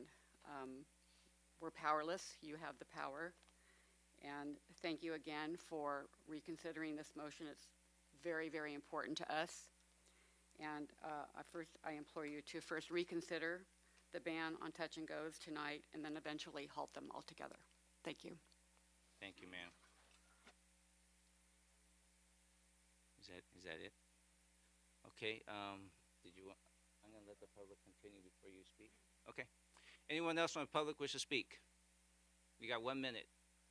If I could get Maybe what you could do is you could queue up a little bit because all the comment cards are out so that you can I want to thank Councilmember Shake for the motion to reconsider, and I want to thank the council for all of the attentiveness and listening that you've done on behalf of residents, sifting through a lot of the noise that you've heard from the flight schools and one in particular.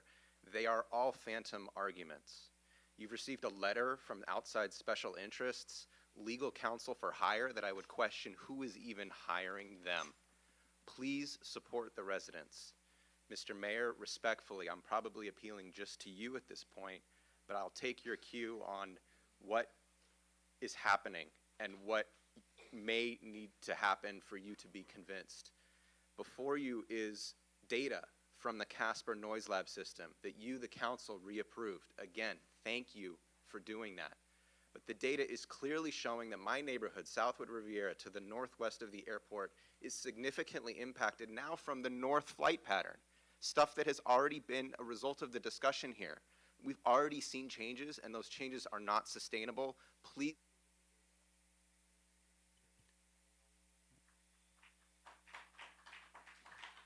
Go ahead, sir.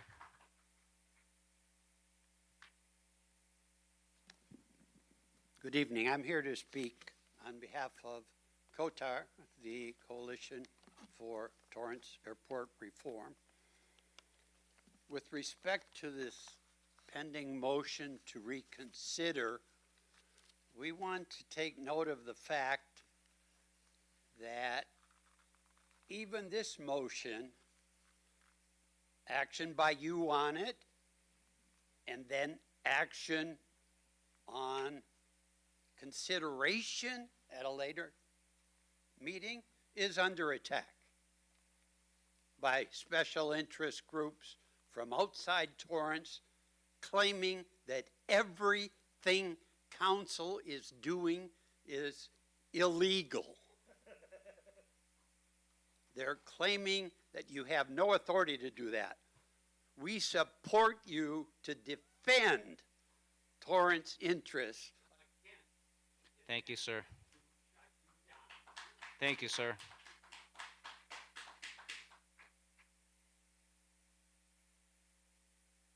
Good evening, Judy Bernetti, Riviera homeowners. Riviera residents and I appreciate that council recently agreed with COTAR's research, factual papers, and recommendations to fix airport problems. Council voted to make them ordinances and law on July 25th, and this was the right thing to do. Please keep going. Please bring back the touch and go issue, approve the motion to reconsider, and follow through to ban all touch and go operations. And finally, don't let pressure from powerful outside interests intimidate you or undo the good that you have just done. Thank you. Thank you. Good evening. My name is Elizabeth Spatz, and thank you also for doing what has been a good job up to now with regards to managing the TOA noise issues. I would like to encourage you to reconsider the touch and goes, most specifically because it's such an important item. I think it needs all due diligence, with all of your minds being very firm in how you approach this problem. And I know there was some abstention. So that's a decision that really should be made on a yes or no. So please do discuss and take this issue very seriously and make sure that you can come to a very conclusive decision with real data on the touch and goes strategy, on how we approach that problem. Thank you. Thank you. The thousands of us who were severely negatively affected by the airplane noise urge you to approve putting this up for discussion and vote again. It is a big part of the answer. It is probably the biggest step you can take to help us live here peacefully. Most importantly, when it is put up for vote, to please vote to ban all, in total, all planes, TOA-based, non-TOA-based flight schools, and individuals making these touch and goes that go repetitively over our homes.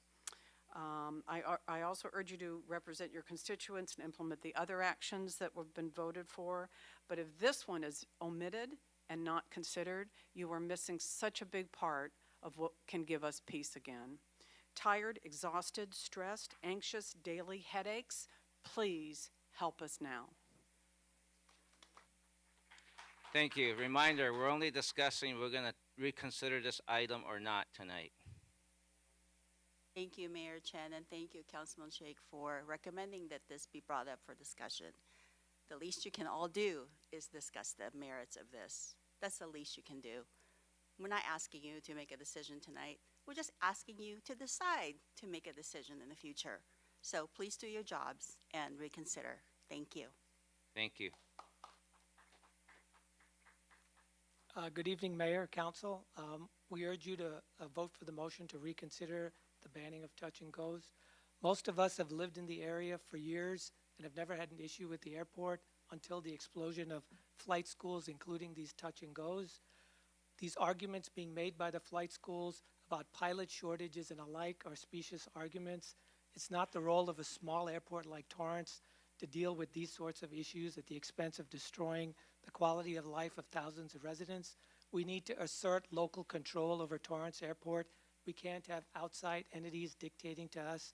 We thank you for the steps you took in July and August to begin addressing the airport noise issue, and we ask you tonight to move forward towards banning touch and goes. Thank you. Anyone else from the public wish to speak? Hi, this is Porcha. Believe it or not, I'm a little bit confused about this thing because I don't know at the first place why touch and go landing is not prohibited right now. But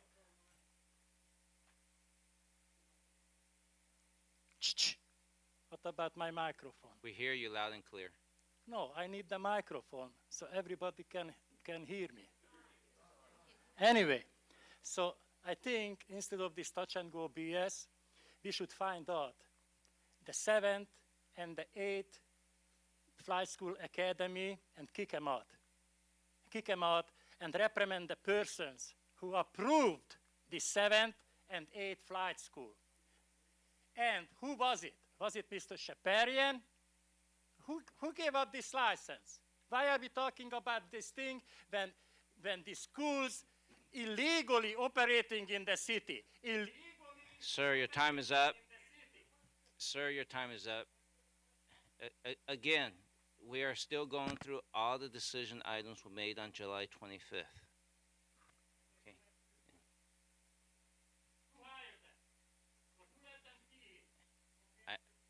It's not I won't. I actually personally don't know the answer to the question. Right. Okay. Okay, you're, You don't get to yell out from the audience unless you'd like to be ejected, so you look, can either I already sit there gave or not. all of you a lot of liberty on speaking off topic tonight. So, if anyone wants to speak, speak. Let's do this orderly. I am not off topic. We're just discussing, we're going to reconsider this item or not. Okay. Councilman Griffiths. Thank you, Mayor. Question for staff. If this reconsideration passes tonight, when would it be expected to come back? In a meeting or two, probably? Is there much that would necessarily need to be prepared to bring it back at our next meeting? I guess it depends on what the council does tonight. Assuming that they say yes to the decision to reconsider. We could probably have it by the next meeting. And I'm sorry to put you on the spot, but this is an issue that is so urgent to the public. They've been so patient in waiting for something to happen, and as much as we've tried up here to make something happen, unfortunately it hasn't, and I really feel for our public who has been suffering from the issues that they face with this issue, and so I really want to make sure that we as a city are doing everything possible to move these items forward, assuming that that's what council decides here tonight. I also want to give sincere thanks to Councilmember Shake for bringing this item back for reconsideration. As the original motion maker to ban touch and goes at the July 25th meeting that ultimately lost, I was very disappointed in that not happening because I felt it was integral to solving this issue. It was the key piece, really, of the solution of bringing back some peace and quiet and harmonious balance to our communities. And so I was really disappointed that we didn't pass it then, and I'm so thankful that it's coming back for a discussion, and I will look forward to the vote, and I certainly will be voting yes to bring this back for reconsideration. Thank you. Anyone else from the council wish to speak? If not,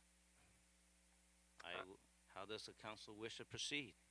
I move that we bring back this item to reconsider. I second that. Start voting, please.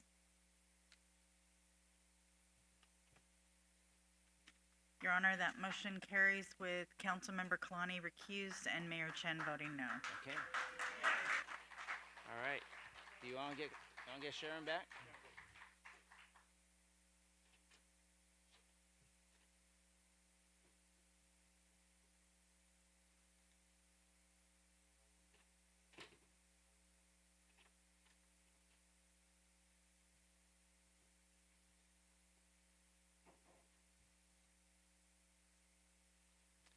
Okay, Councilwoman Kalani has rejoined the council. We're on item 9G from Finance and Governmental Operations Committee. Is there a staff presentation? Mayor, Adam Torrance, City Manager, before Mr. Huizar makes his presentation, I do want to formally recognize and acknowledge Carlos completing his 1 year as Management Associate in the City Manager's office.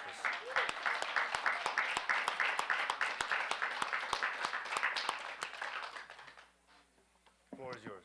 Oh, thank you, thank you. All right, good evening, Mayor, members of the City Council. Carlos Huizar, Management Associate, City Manager's Office. Tonight's item is an item from the Finance and Governmental Operations Committee. The recommendation tonight is to accept and file the meeting minutes of the April 27, 2023 meeting, as well as discuss options for a potential land use study on our city-owned real property portfolio. Next slide, please. Just for a general outline for today's presentation, we'll go over through a background, how we got to this point with the committee's recommendation, giving an overview of what a land study is, reviewing our real estate portfolio, discussing the potential candidate list, giving a little brief intro into the Surplus Land Act, and then providing options for the council to consider for a potential land use study. Next slide. So the Finance and Governmental Operations Committee was scheduled on a request from Councilmember Kaji to look into our real estate portfolio and look into a potential land use study, and he received concurrence back in January. We held a meeting on April 27th to provide an overview of our real property portfolio and also discuss options for a land use study. And ultimately, the committee has forwarded this recommendation for tonight. Next slide. Essentially, if I read, so the recommendation is essentially to proceed with a land use study listed in the potential candidate list that was narrowed down to 18 properties.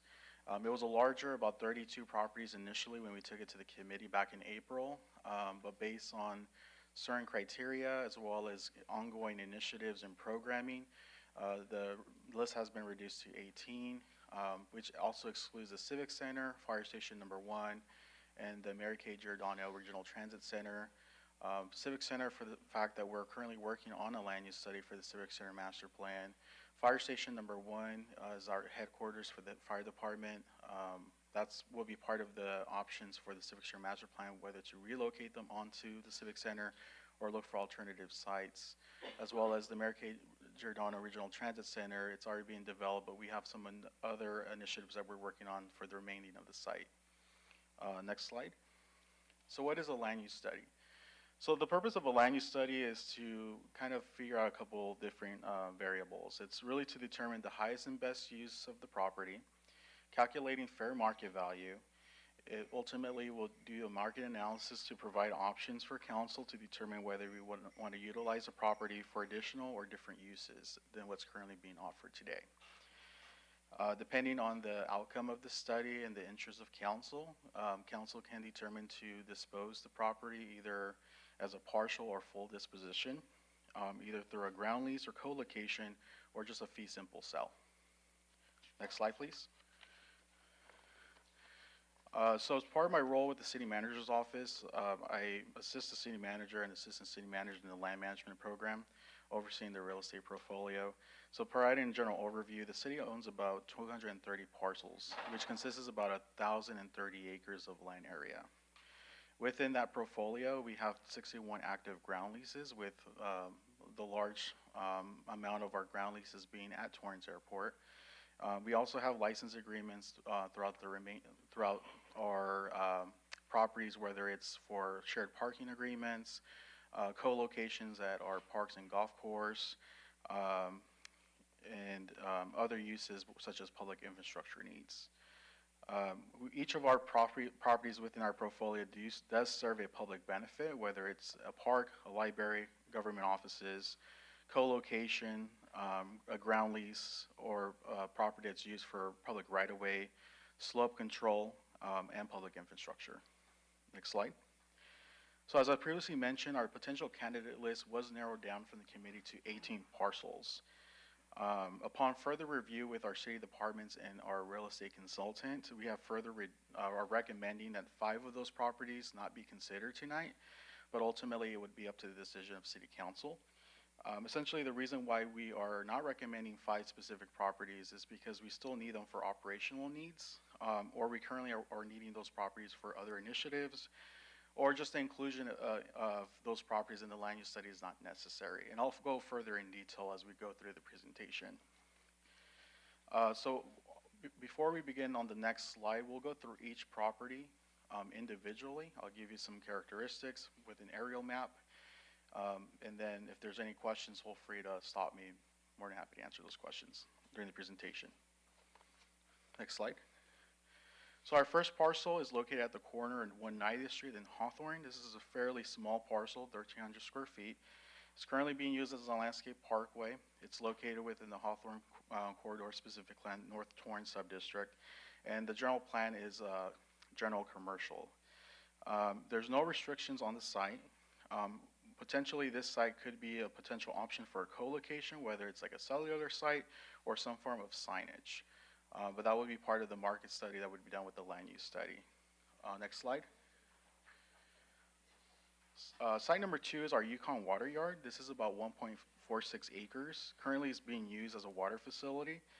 Has some restrictions that if the city was to decide to dispose of the property, any revenue would have to go back into the water fund. Since the Water Enterprise Fund was used to purchase and maintain the property, it goes back to that fund. So it wouldn't go into the general fund, it would go specifically back to the water fund. But potentially similar to the first site, this would be a potential opportunity for co-location, whether it's a cellular service or some type of signage due to the proximity of the 405 freeway. Next slide, please. This one's another vacant parcel, or this is a vacant parcel that's located on the corner of 182nd and Amanita. This is about 2,500 square feet. This has an R2 or two-family residential zoning with a low-medium residential general plan designation. No restrictions on site, and similarly to the property before, potentially this could be used as a co-location opportunity. Next slide. So this is one of those awkward properties that we own. We kind of refer them as blocker lots because they have no access to public right-of-way. They're basically tucked in between two or more properties. This is essentially 740 square feet. It's located in the R1 zone. It has a public use general plan designation. Depending on whatever we would do to dispose of this site, if the council decides to proceed in that direction, it may require general plan amendment. So the options for this site potentially would either be to sell it to the adjacent residential use or to sell it to Torrance Unified. Next slide. So this site is located at the corner of 182nd and Crenshaw Boulevard. The city, within the last couple of years, used Metro Measure R and M funds to acquire the property in order to accommodate capacity measures to increase Crenshaw Boulevard at 182nd for the 405 interchange. So this potentially could be done as either a simple fee, simple sell, a ground lease, or co-location. However, because funds were using Metro Measure R or Measure M funds, staff has to further do some research to determine whether the city would be required to reimburse any funding that Metro has provided in acquisition of these sites. Next slide. So this site is fairly unique in the sense that it's only 8 by 500 feet strip of land. Essentially 4,000 square feet in total. And this essentially backs up to a couple of properties that are along Dalma Boulevard between Madrid and Crenshaw. This property was acquired back in the 60s when there was a railroad right-of-way. And basically, with this potential would only really be to sell to the adjacent residential uses. I do want to note that the strip of land that, go on to the next slide, please. If you look on the screen on the aerial map, the parcel is outlined in red, but you see that there's currently residential uses encroaching into that property. So there's encroachments that currently exist. So really the only potential that the city would see viable would be to sell these encroachments to the adjacent property owners since they're already encroaching into city property. That would involve cities to engage with a surveyor to do the survey work and engage with the residents that are affected and to even determine if those residents are even interested in acquiring those pieces that they're encroaching. Can I ask a quick question to Yeah. clarify that map there? Yeah. Since they're already encroaching, so they're already using it free, right? Sort of. Yes. That's correct, yeah. So that would be essentially the direction of council, how they want to proceed with that, whether we want to just leave it as is. But since we're now already aware that there's an encroachment, the city would have to figure out what options, how we want to proceed with this. All right, next slide. All right, so this is the southwest corner of Andrea on 223rd Street. This is a half an acre lot that's currently being used as a parking lot for Torrance Park. This has a zoning of R3, which is essentially medium density residential. Currently, the only restriction it previously was used as an oil well on site. So there might be some environmental restrictions on site that we may need to take into account. Potentially, we are looking at this as either for a potential new municipal facility or to do a fee simple sell for residential use, as it would be compatible with the surrounding area. Next slide. All right, this is a water site that's located at the northeast corner of Abalone and 223rd Street. This is about 0.47 acres in size. Currently, the city is using it as a temporary construction yard, so we typically do between a year to two for public projects for construction laydown yard. It does have an M2, which is essentially its high manufacturing district, with a IBP, which is the business park industrial designation. This is also considered a water fund site, so any revenue that would be generated from any sale would have to go into the water enterprise fund. Potentially, we still find the demand for temporary construction use for this site, but there may be potential to look at maybe co-locations with this site so that the city will retain it long term. Next slide. Similar to the corner of 182nd and Crenshaw, this is another Metro funded acquisition to support the PCH Hawthorne interchange project. In total, it's 4 parcels, but in total it's 0.69 of an acre. It's currently vacant. We are using it currently right now as a temporary construction yard to support local projects. Similar to the Crenshaw, it may require reimbursements of that funding from Measure R and M, depending on essentially the agreement that's in place with Metro. But potentially we can do this as a ground lease opportunity, co-location, or just a fee simple sell. Next slide, please. All right, this is essentially a residential parcel that's located on the corner of Rolling Hills Road and Las Conchas. Water site as well, so similarly would go back to the water fund, but this would be a site that would be appropriate for either a sell, a ground lease, or a co-location, and then the size is 1.07 acres. Next slide. All right, so what I mentioned before, there's 5 properties that we are not recommending to be included in the land use study, and we'll go through each of those now. Next slide. All right, McMaster Park, we have 2 parcels that total come up to 0.39 of an acre. It has an R3 zoning designation. The reason why we're not recommending this to be part of the land use study is that it currently is being used as access to the existing water site, or water well, or water storage tank that's on site. So by selling or having a ground lease that would restrict access to these sites would be quite difficult to maintain operations for our Public Works Department. Next slide. So this is another parcel that's located in that neighborhood along Del Olmo, east of Madrid. So we have what we call excess right-of-way. For some reason, we acquired this property. I think this was used previously as an access point for the railroad. So this is about 2,400 square feet.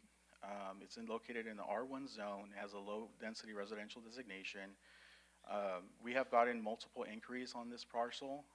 Individuals are interested in either acquiring the site to expand on adjacent residential sites, but this has gotten quite a bit of attention within the last couple of months. So we're not recommending it to be included in the land use study, but rather we are recommending that if the City Council decides to consider this as surplus and to direct staff to look at interest, potentially sell the parcel, maybe with a priority that we reach out to the adjacent residential neighbors to see if they're interested in acquiring the site. That's something that we can work on internally. It doesn't necessarily need to be part of the land use study. Next slide. So we have a 2-acre site on the basically on Elm Street, basically on that T intersection of Elm and Sierra. Currently, it's previously was used as a water site, but now it's a vacant lot that we currently have air quality monitoring on site. Essentially, we are looking at this as a potential off-site mitigation for tar plant. So staff is currently working on an initiative on that endeavor. So to include this in the land use study doesn't seem to be necessary at this point. Historically, the neighborhood has not really been open to any type of development on site. There's been conceptual ideas for a neighborhood park, but that's also gone in some opposition. So I think the residents would be okay with leaving it as is. So that's why we're also not recommending that as to be part of the land use study. Next slide. All right. So for some reason the photo didn't update, but we do have another blocker lot. This is about 300 square feet of area. This is essentially between the tennis facility and an industrial business park. Like I said, blocker lots essentially don't have any access to the public right away. They're essentially tucked into their, in between different properties. So we're not recommending this as part of the land use study. It's very small in size, and it'd probably be simpler just to direct staff to look at disposition and selling it to see which adjacent property would be interested in acquiring that 300 square feet. Next slide. All right, so staff has worked with, we currently have a real estate consultant that assists us with real estate inquiries, completing lease reviews for our ground leases, and we're working with a group called Land Econ Group. So they provided us with a group or quote to complete the land use study for the 18 parcels that were initially being forwarded for review, and we got a quote for about $45,000. So ultimately, it's going to be up to the council to determine whether they want to go with staff's recommendation or the committee's recommendation. However, the pricing will differ as we were reducing the amount of properties that are included in the scope of work, or if we are interested in including additional properties for review, that's going to also inflate the price. But we wanted to give you the quote that we received, so we kind of give you a ballpark of what we're looking at if council decides to proceed with the land use study. Next slide. So I do want to give you kind of a quick overview of the Surplus Land Act. Just note, because any disposition of city or government land, whether it's for a ground lease or for a fee simple sell, has to go through this process. There's certain exemptions that would allow us to bypass these requirements, but as most recently the state legislature has made some amendments to the law that has allowed some enforcement from the state to make sure that cities are following the requirements as currently written. So essentially the purpose of the Surplus Land Act is to address the shortage of affordable housing. So essentially it provides a negotiation process for the city to engage in good faith negotiations with affordable housing developers to essentially, whenever there's an available land to sell, that we're having those discussions, those good faith discussions with those developers. Ultimately, the city is not required to accept those offers, but before we can essentially proceed with a disposition to a private company or to another offer, we have to follow these requirements. Next slide. So essentially, there's certain steps. Essentially, we've kind of outlined them into these 5 different categories. There's a notice and identification. So once we are aware that we're going to be determining a land surplus, we actually have to make that available and essentially allow the opportunity for bids to come through. The intent of the law is to allow for affordable housing priority. We have to do the good faith negotiations. There's quite a bit of a 3-month process that we have to be in good faith negotiations with an affordable housing developer if they're interested.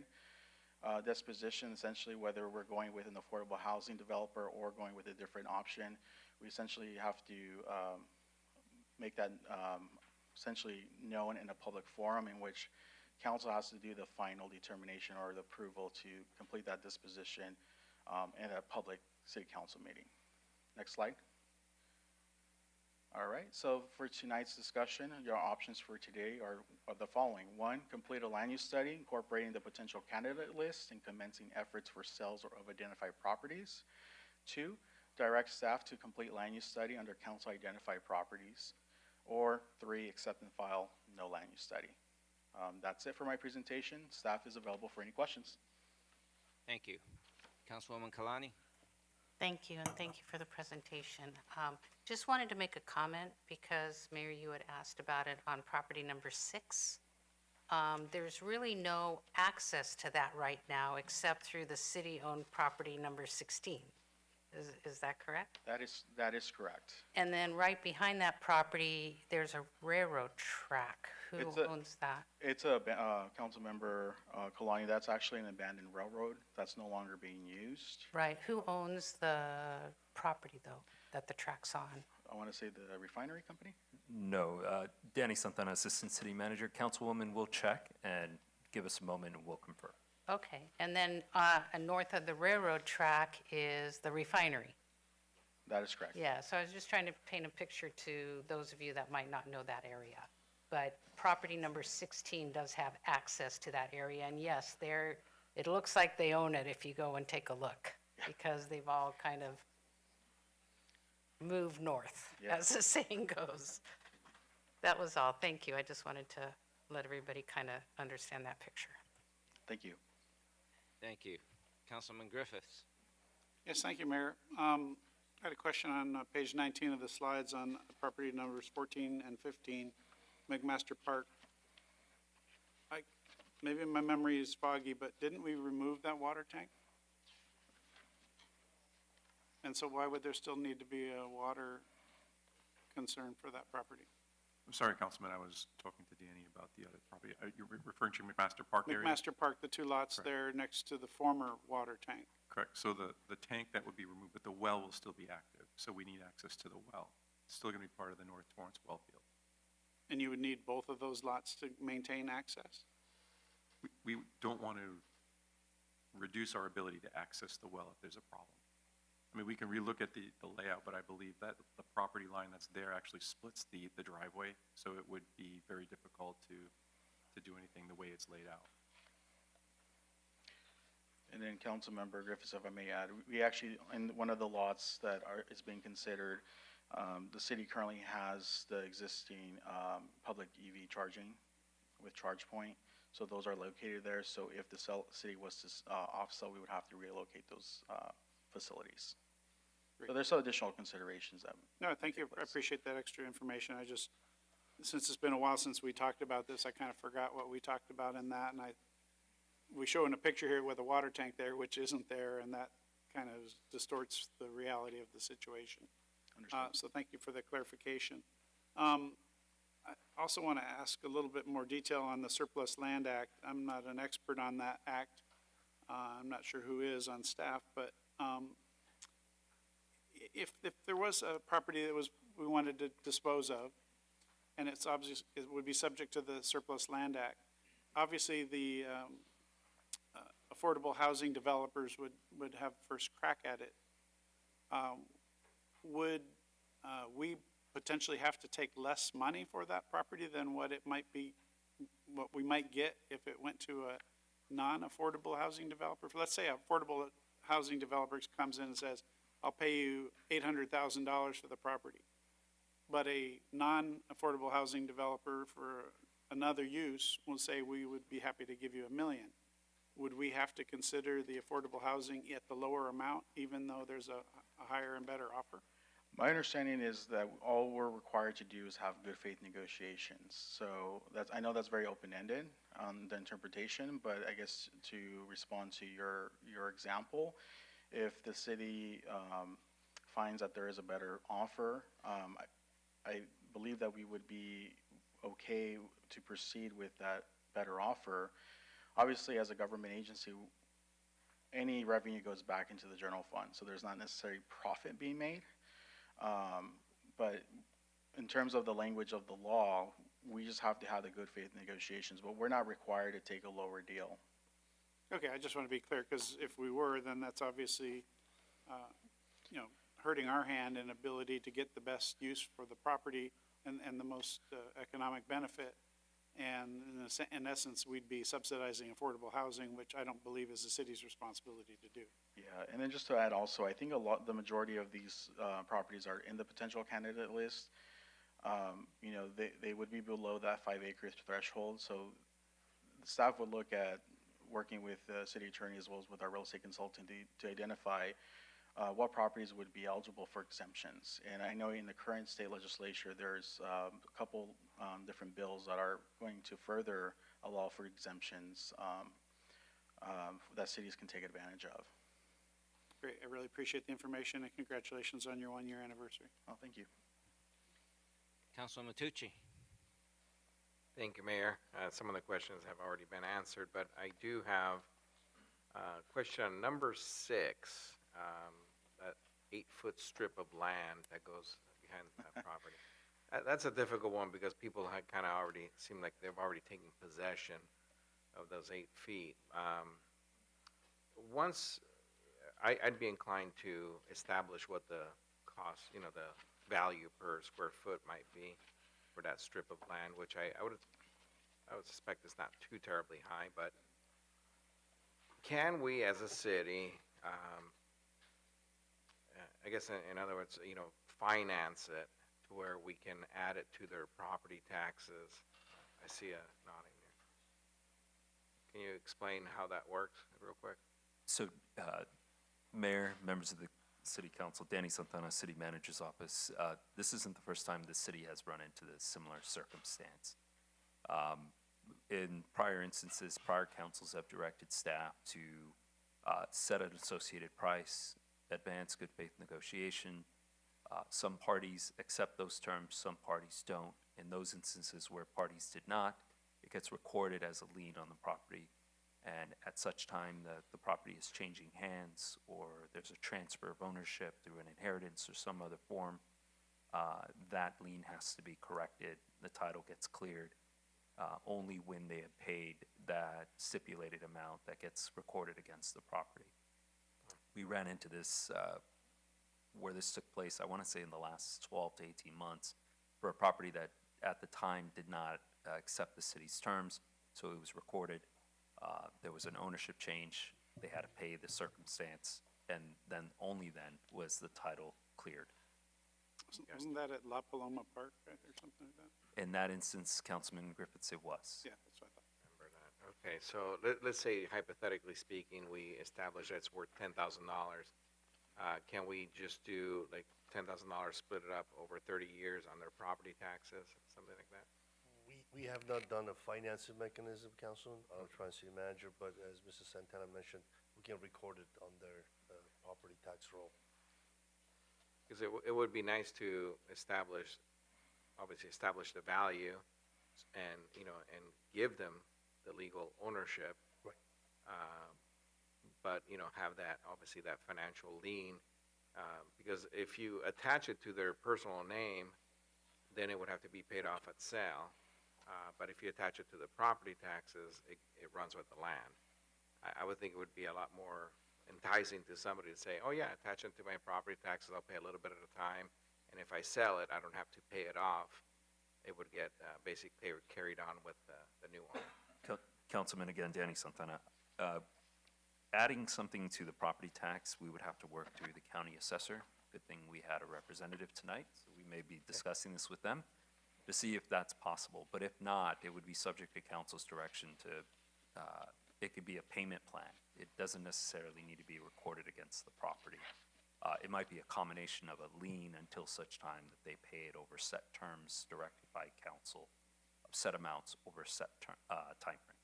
Okay. Yeah, because I know there's contractors that do like replacement windows and solar panels, and they attach it to their property taxes, which makes it a lot more, I guess, enticing, affordable. Those are typically referred to as construction liens. In this case, we don't have the actual construction taking place, so I don't know of the legality of using that mechanism, but I'm sure we could figure something out if that is council's direction. Okay. And also, I was looking at, oh my gosh, I lost my, 180, number 3, 182nd Street, and I couldn't quite picture where it was. Then it just came to me. It's like, oh my gosh, that's that vacant piece of land that I keep on seeing. Is there a backstory to that? Why would we own it? Because it seems like it just looks like just a regular residential lot on a cul-de-sac. Councilman Craig Belazarian, Public Works Director. You're referring to the northeast corner of 182nd at Crenshaw? No, 182nd and Emanita. Hermanita. That's Emanita, to the east of the number fire 3 on station. the list here. Yeah. It's like a little odd-shaped R2 Page lot. 9 in the PowerPoint. Page 9, yeah, page 9. I think Public Works does a little bit of weed abatement and things of that nature. I'm not quite sure of the backstory, but I know Public Works has kept an eye on that property for years. Okay. So me personally, I'd be more inclined to doing a long-term land lease with, having somebody come in, building it. If it's a couple units, it might pencil out. But I think retaining ownership as a city, I think, would be good, just because the market just fluctuates so much that we don't know when it's a good market or a bad market because we don't have a crystal ball. But I think long-term, I think having people coming in and investing in our city and signing some longer-term land leases would be beneficial. But it's nice to know that we still have a little bit of assets that are that we can tap into. So, all right. Well, thank you guys. Thank you. Councilman Kaji. Thank you, Your Honor, and thank you, Mr. Huizar. I very much appreciate your working on this report, and I've also appreciated your time and attentiveness whenever I stop by and ask you a real estate-related question. I am thankful for how staff and also the council are now beginning to look at our real estate holdings, and I think this process helps us to clear up our portfolio, because some of these properties, like the 8-foot by X hundred square feet, that and some of these landlocked pieces, I think we really should clear those off. I also just want to state that I think it's significant that our city controls over 1,000 acres of land.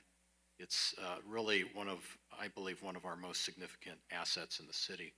And so I think it behooves us as council members and also for the residents to ensure that all of our assets are performing, all of our assets are contributing to the general fund and to the well-being of our residents.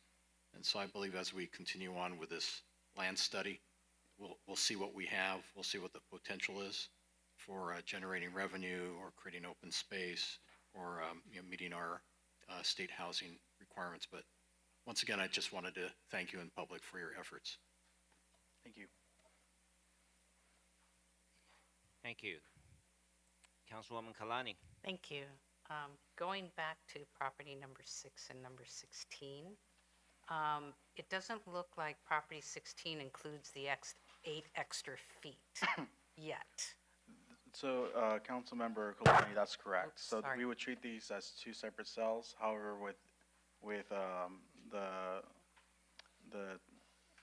23 square foot property, it's going to have to involve some survey work to kind of clean up the encroachment, to include the encroachment into this parcel. So in our discussions with potential buyers that are interested, we do explain to them that this isn't going to be a quick 30-day escrow. It's going to take some time because of the history of the sites and with these encroachments and the involvement that the city needs to complete in order to be ready to be able to sell, if that's the council's direction. But to answer your question, yes. So it's two separate parcels, but essentially they all kind of work in one because of that encroachment issue. Got it. And when and if you sell property 16, how do you get, we've had to maintain that abandoned railroad area because of people living there and trash being dumped. You access that through Van Ness? There is, Councilwoman Kalani, Danny Santana, City Manager's Office. There is access from both Crenshaw and Van That's what I thought, Ness. yeah, okay. And were you able to find out, or you'll get back to us on who owns that abandoned? Yes, thank you for the reminder. Sure. The county assessor has listed as AT&SF, which is otherwise been acquired by BNSF. So they're the legal owners of the railroad parcel that is no longer an active rail line. I see, and is that something that would ever be available? Railroad companies have disposed of assets in the past, but they've never done so for free, and they've always asked for a premium on their assets. So it could be explored. If the city were to look at acquiring it, the city would have to consider what would be the public benefit associated with that. None come to immediate Right. for the way that that parcel is situated. Got it, okay, thank you. Thank you. Councilman Sheikh. Thank you, Mayor. Thank you, Mr. Huizar, for detailed, comprehensive analysis and a lot of good information. I want to thank you and congratulate. Doing a great job, a lot of good information. I'm going to start off with, you identified that there are 230 properties that city owns. And out of 230, 32 parcels, they are suitable for the study, and we have information about 18 of them. Can you give us an idea, the other 14 properties, what's your major categories, or what, if you have any information, what's the plan for, or what do you think the usage or major of those, if you have any? So the criteria that we looked at when developing the potential candidate list, we looked at two different criteria. We looked at program delivery in terms of city services being provided to residents and visitors and businesses, as well as opportunities for revenue generation. So obviously, like for example, the Torrance Airport, we have about 50 ground leases around the perimeter of the airport. Those will range from commercial shopping centers to business parks, professional office, auto dealerships. So obviously those are locked into a lease. So to include those in the land use study at the time, staff did not recommend it to be part of the study because it's already in a ground lease. However, it doesn't necessarily mean that the council can decide to include that into the land use study. For the other 14 that we did not, or that the committee did not decide to include and to forward as a recommendation, other factors come into play in terms of department needs and future needs, as well as viability, whether it would be even viable to do some form of disposition, because some of them do provide public infrastructure support, or they provide slope control support for like our hillside areas, or the city already has some future programming or projects in mind to where we've already kind of taken that into account for those parcels. So this list that we presented to you tonight really are viable options or viable properties that could improve current services or introduce new city services, or it can also introduce new revenue streams to the general fund. Okay, thank you. Out of these properties that you identified, there are 4 of them you're thinking about using for cellular usage. Are those really in demand right now? Do you think that's the best usage of those? So we kind of use our existing ground leases like for the cell towers. The way we look at it is, you know, we're seeing a large demand for 5G rollout, and you know, having a planning background, used to work for community development back in like 2017 to 2021. You know, we were getting a huge influx of applications for small cell site applications in residential areas, which caused concerns from residents. So the way we look at this is, if we're able to, because there is such a high demand from the industry to locate optimal sites that can provide service coverage. You know, for example, we have T-Mobile currently operating a monopole at Sierra Golf Course. While it's not in the residential zone, it's within the hillside overlay. So it provides that coverage that rather it being in front of someone's home or near someone's home, it's, you know, in a nearby area where it's away from residential uses, you know, not necessarily providing a negative impact to the public, but still providing a public service where it's providing that wireless coverage that everybody wants. In this case, with the Sierra Golf Course, we have the revenue allocated to the park fund. So it actually goes into a fund that covers capital improvement projects at Sierra Golf Course. And recently, Community Services was able to complete some site improvements using that revenue stream from this ground lease. And that will bring some revenue for the city as well, right? Yeah. So a lot of these parcels that are in this list, they're rather small. So really for it to be a permanent development other than like a signage or a cell tower, you know, we're looking at opportunities to increase revenue for the general fund. One of the key things that we would be looking at if directed from council is with the cell towers, we want to make sure that aesthetically it's the least impactful, something that's more aesthetically pleasing. We've seen different examples throughout other cities in Southern California where they've done clock towers, where essentially there's a cell tower that's enshielded in a clock tower. That might be one of the design features that we're looking for.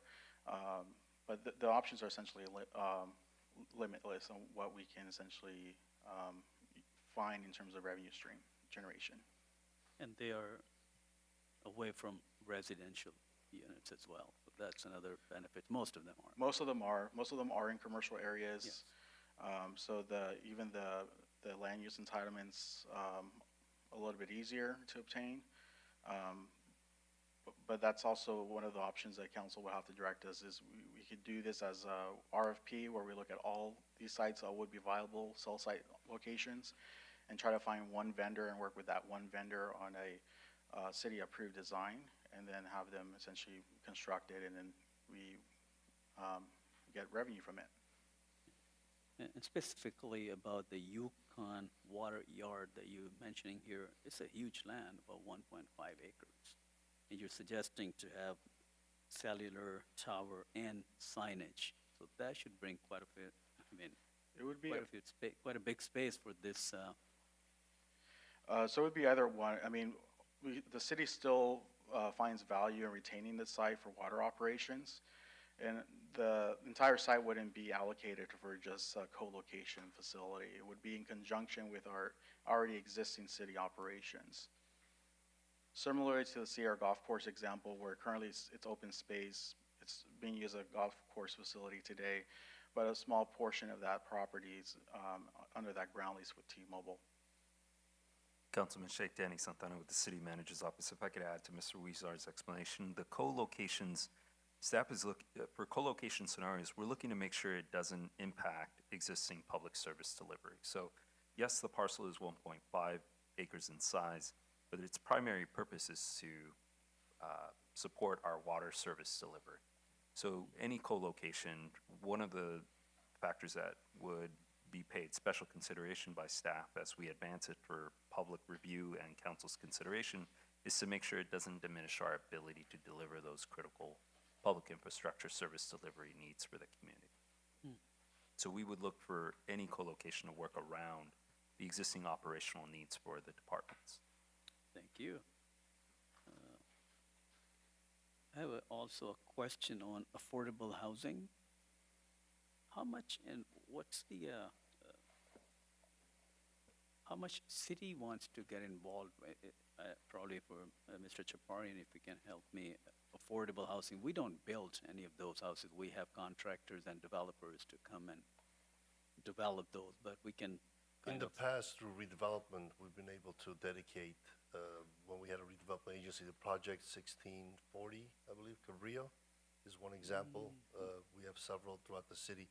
But that's based on availability of land, which we do not. But should council direct staff, we could explore future opportunities to develop or work through some of our density numbers with future potential developers and encourage them to have set-asides within upcoming developments.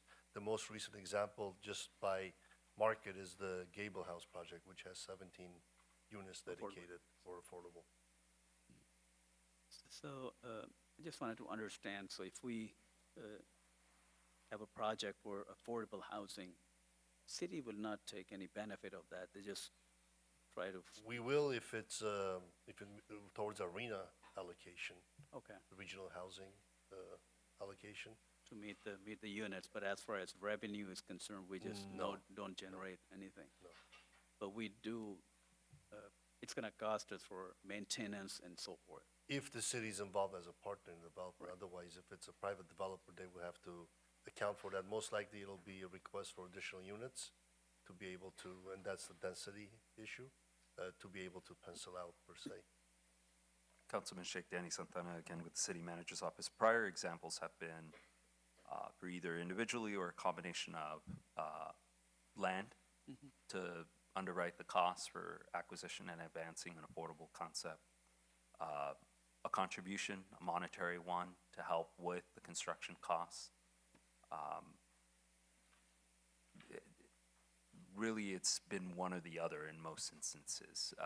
The other scenario that the city manager mentioned was density bonus allowances, but those are regulated by state law.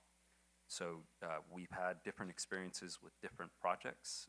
The most recent example that was mentioned, 1640 Cabrillo, that's an instance where the city provided the land, provided a 50-year agreement with the affordable housing operator, and they designed, developed, constructed, and managed that facility. And it adds to our workforce housing capability in our city. But there is no ongoing maintenance obligations from the city from a monetary obligation. And just to add one more point, as we embark on the Civic Center Master Plan, there may be opportunities for the city to entice certain kind of development, notwithstanding any Surplus Land Act considerations. If it's a combination of a hotel with a kitchen component to be able to leverage our existing facilities like Toyota Meeting Hall, Armstrong Theater, Ken Miller Center for daytime utilization. We may be able to create a partnership where we'll take that into account and give some credits towards that, the construction. Again, making sure we go through the process for the Surplus Land Act. Because it's our own facility, Yeah. we have greater leverage to direct the development. Thank you. A lot of good information.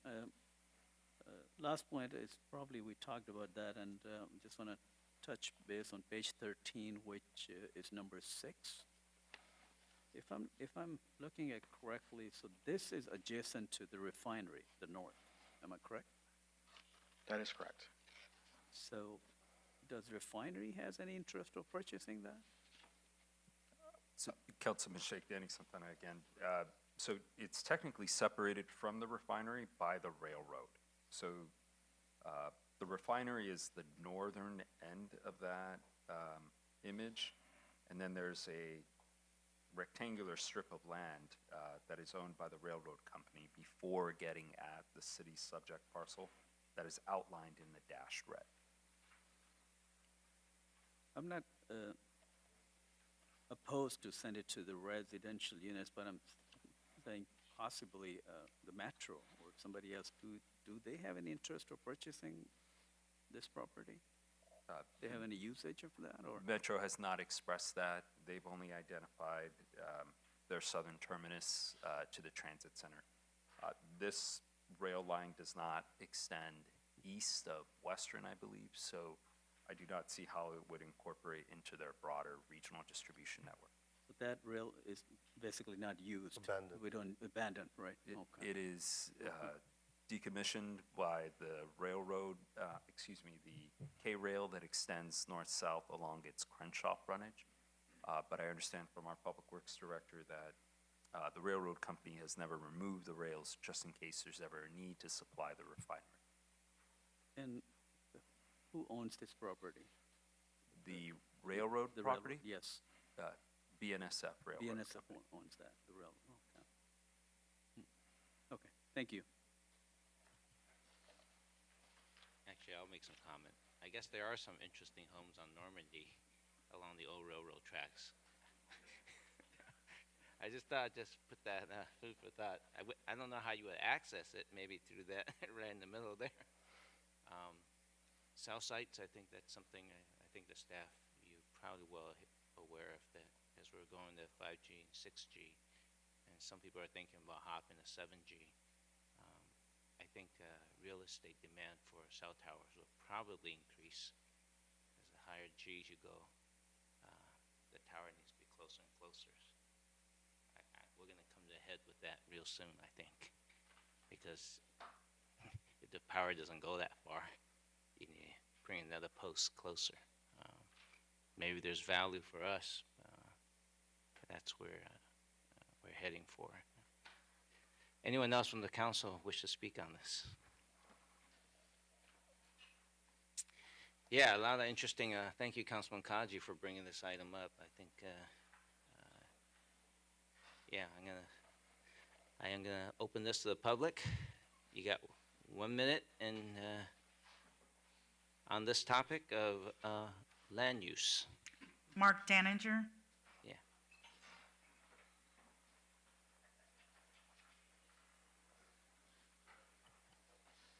Mark Anziger speaking for myself. I thought it was very timely that this issue came up tonight along with the reconsideration vote.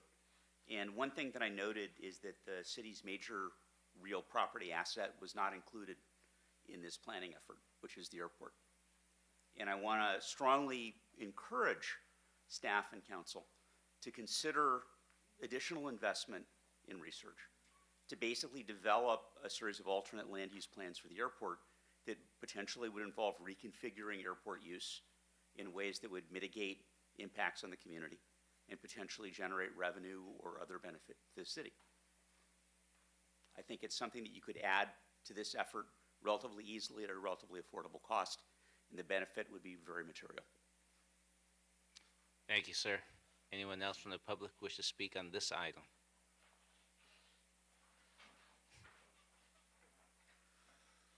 So when we talk about land use, we have to acknowledge there is blood on this land. We are on Tongva land, Torrance PD, Christopher DeAndre Mitchell. Adequate land use would look like reparations, accountability, Sir, including implementing you're, a you're, civilian you're off oversight topic committee. on this Justice one. for Chris. Good night. Anyone else from the public who wishes to speak on this topic?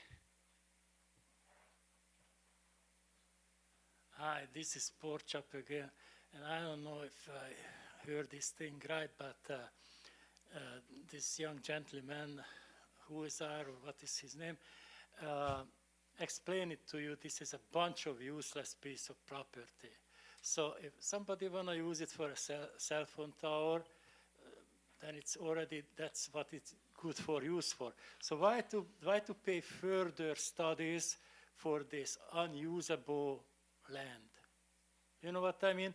And 8-foot property behind somebody's, what you gonna do with it? Who's gonna buy it? You know, you're paying out good taxpayers' money for studies what Mr. Hoosier already completed. It's waste of time, waste of time. And yeah, the airport, you can make a bunch of money. I don't know, maybe raise the limit for 25 academy, you know? And then the money will roll Thank you, in. sir. Your time is up. Anyone else from the public who wishes to speak on this item?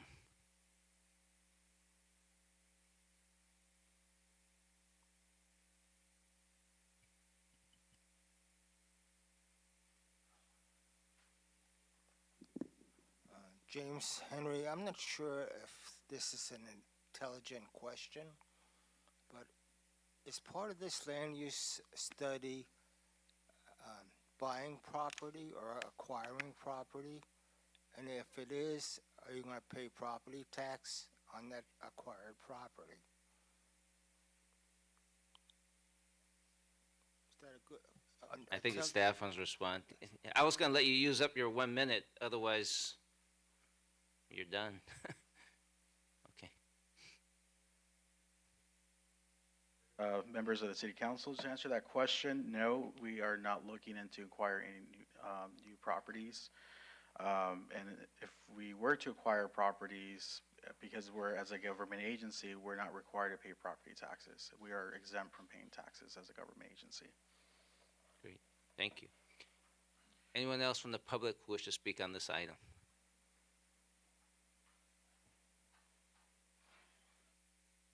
I don't see any, so let's bring it back to the council. How does the council wish to proceed?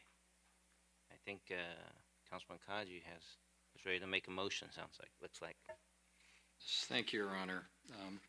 I'd like to move that we accept and file the meeting minutes for the April 27th, 2023 Finance and Governmental Operations Committee meeting, and also to consider among the options provided by the staff, option number 1, which would be to complete a land use study incorporating the potential candidate list properties and commence efforts for potential sales of identified properties not to be included in the land use study. Thank you. I'll second that.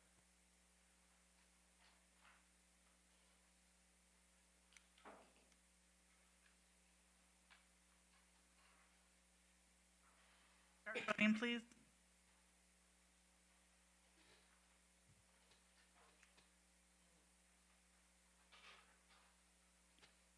Your Honor, that motion carried unanimously. All right. I just want to check with my colleagues here. You guys want to, but we're getting close. We're going to press, right? Unless you need a break right now. Okay, we'll press. Item 9H from the city manager. Is there a staff presentation? Good evening, Honorable Mayor and City Council. Jamie Lay, City Manager's Office. Item 9H is a recommendation of the City Manager that City Council approve 3 side letter agreements between TME, AFSCME, and management regarding 1, temporary parks maintenance contractors, 2, assistant maintenance workers, which will provide work experience for clients of 3290 Temporary Housing Village, and 3, salary increases in the amount of $223,143, which increases the salary grids of 14 classifications. Staff is available for questions. Thank you. Anyone from the council has questions? If not, does anyone from the public wish to speak on this item?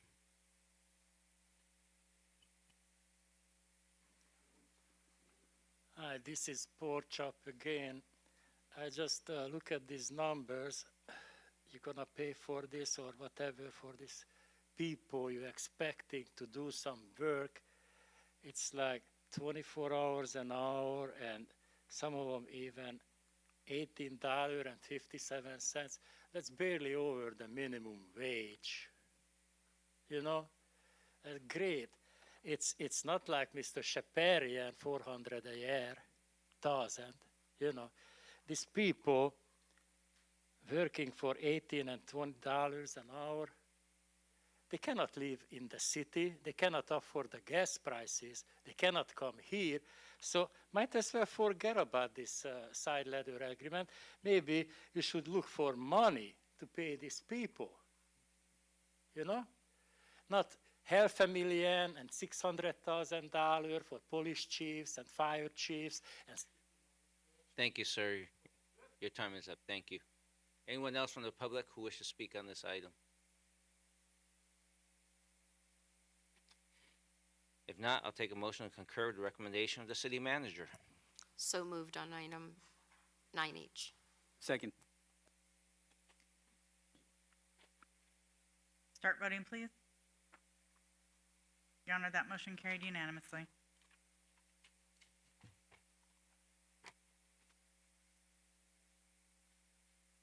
Item 9I has been deferred. There's no public hearing.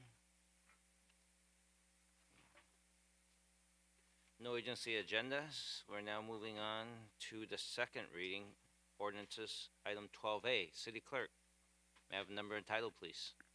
Yes, Your Honor, this is ordinance number 3922, an ordinance of the City Council of the City of Torrance, California, amending section 91.3.2 regarding districts established, section 92.5.11 regarding side yards and court width, section 92.30.9 regarding building setback requirements, section 92.20.4 regarding multiple family dwellings, and section 93.2.3 regarding multiple family residence, and adding section 91.2.178 regarding major transit stop, and 91.2.179 regarding high-quality transit corridor to Article 2 definitions, and creating Chapter 1, Article 51 of Division 9 regarding HCO housing corridor overlay of the City of the Torrance Municipal Code.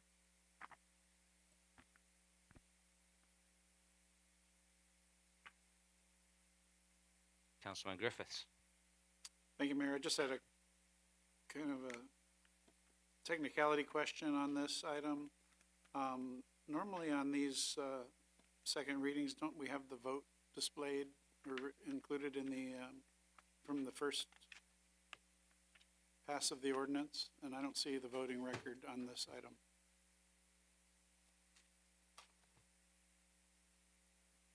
I would have to look at past ones to see.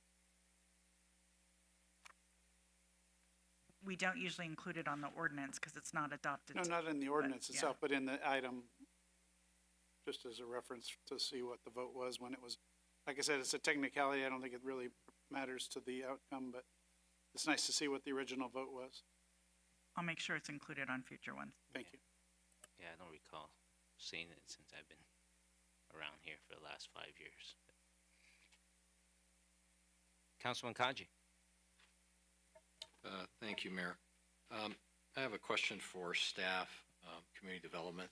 Specifically, once this ordinance is passed, is it still subject to review and approval by the state housing body?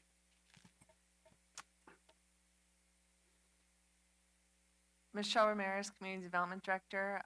Good evening, Your Honorable Mayor, council members. It will be submitted to them because it is one of the programs that was outlined in our housing element, but it does not necessarily need to be approved by them.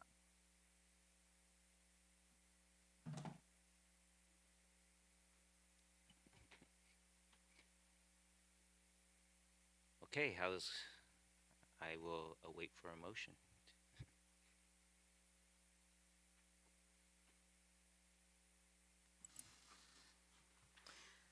Motion to adopt ordinance number 3922.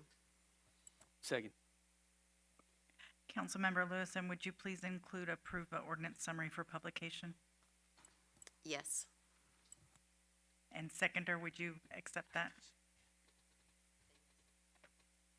Yes. Thank you.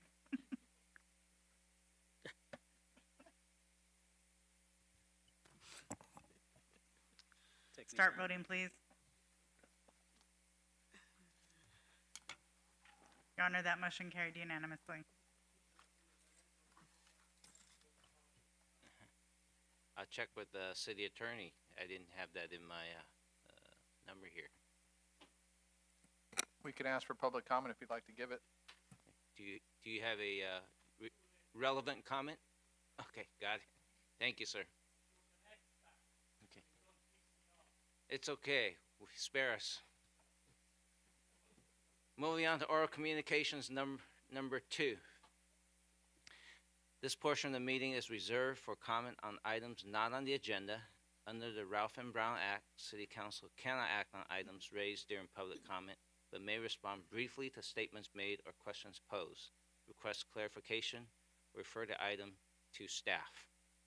Speakers under oral communication are limited to oral communications number 1 or oral communications number 2, and no longer than 1 minute per speaker. Time starts when you step to the microphone.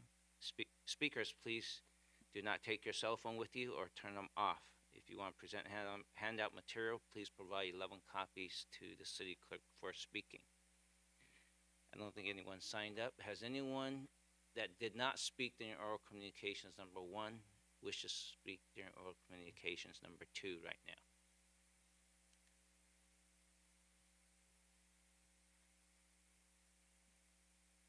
Okay. I was almost going to say going, gone, but it is gone. We'll take it up to the council. And Councilman Kaji, you start first. Thank you, Your Honor.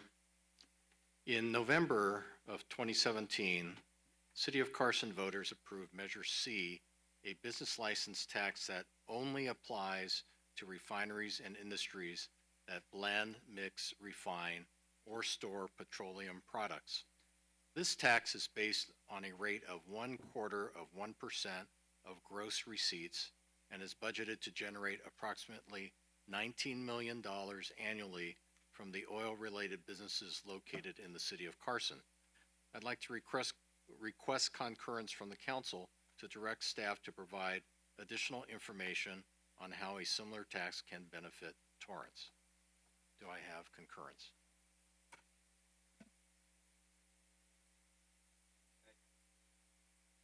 I think that's a 6-1.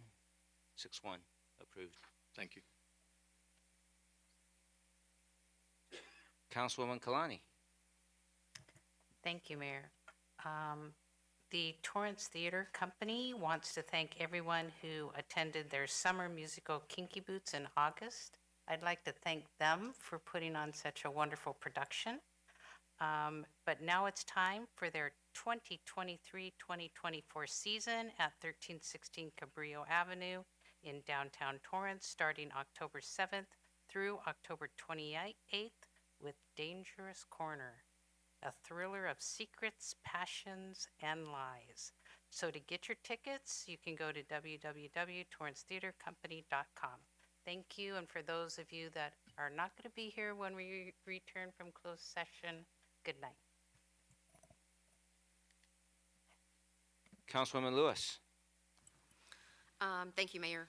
I would like to get concurrence from my fellow council members to bring back an item to discuss e-bike safety and some of the rules and regulations on what the state is doing in this space, and also an update from our traffic division from Torrance Police Department. I know that they've been working on it, but we would love to see what the status is of that is, and the best way just to get the message out to the community about e-bike safety and any regulations that we may need to adopt for the safety of everyone on the road, whether you're on e-bikes or cars. Can I have concurrence for that item?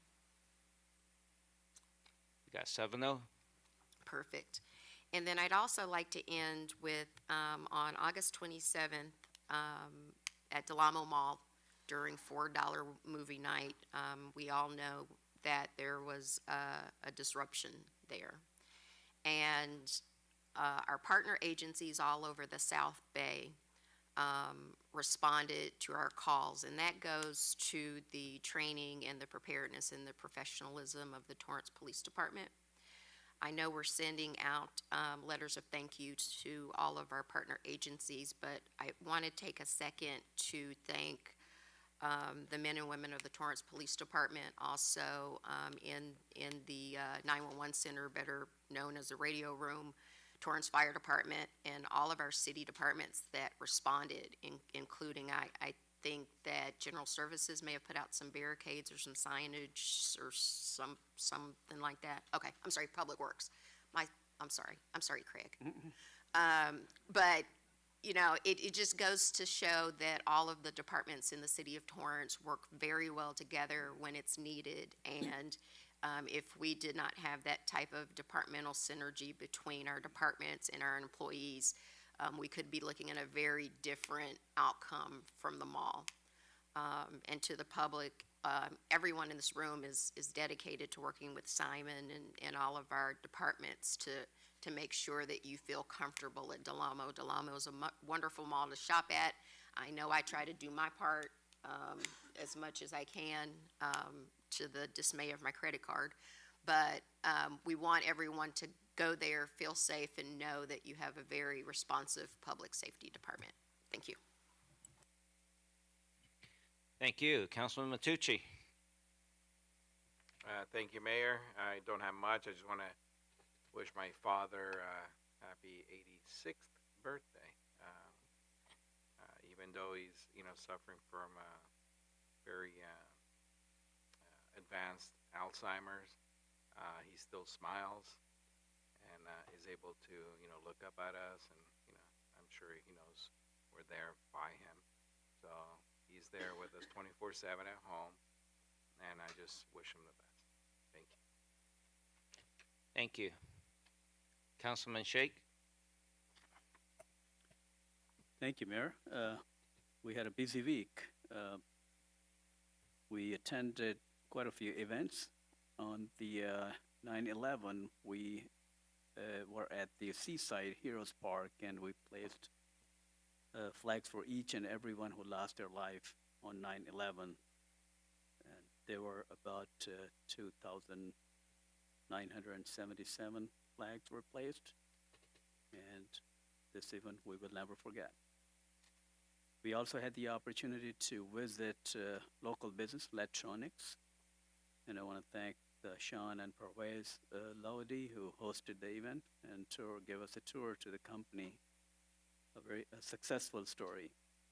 They started their business in the garage, and now they're, after 40 years, doing very well. Very success story. And today, we were at the grand opening ceremony of American Honda Collection Hall. It was a great event, and that will be open to the public in the future with fewer restrictions. Also want to echo with Councilwoman Lewis what she mentioned about August 27th event. I think our law enforcement agencies, our heroes, did a remarkable job. It was an unprecedented event, and how we handled that, we are so proud of you guys. It was a great job done.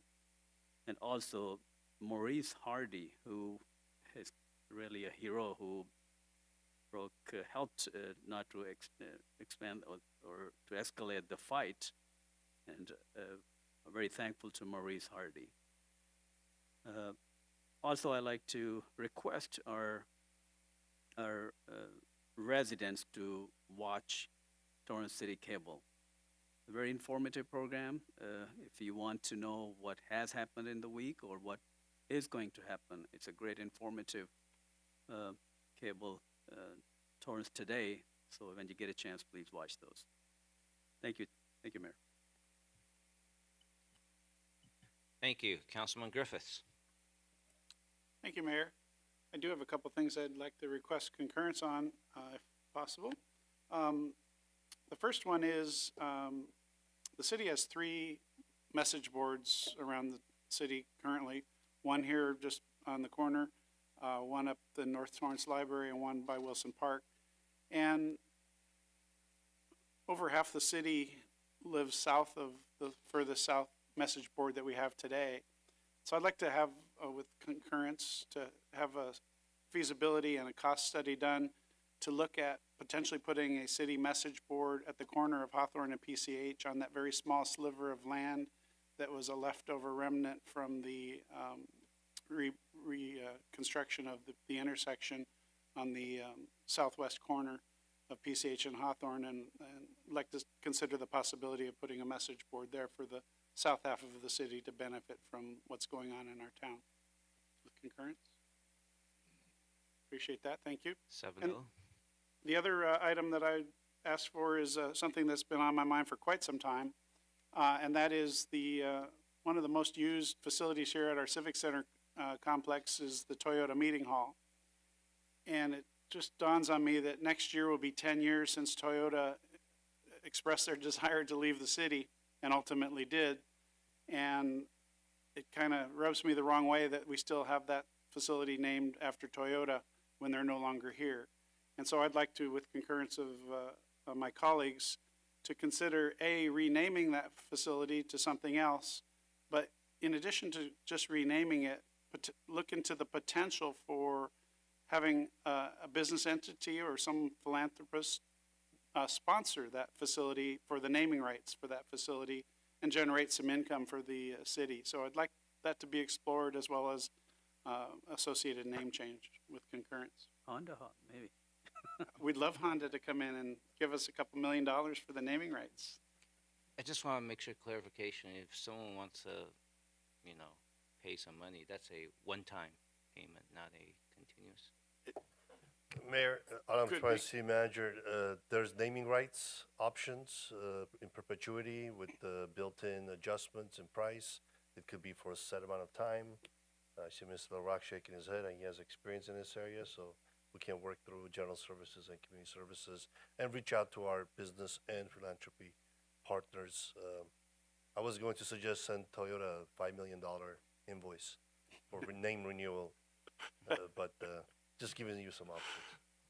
Okay. Yeah, so explore the options, and, obviously maybe other cities have something similar, so we need to explore what other people may have done, and just come up with what's best for us, whether it's, maybe we don't put it out for bid, but just rename it. But let's explore the opportunity that we have, I think, in front of us, and apparently, I had staff investigate, and apparently there is no contract that requires us to leave that name being on that facility, so thank you for concurrence.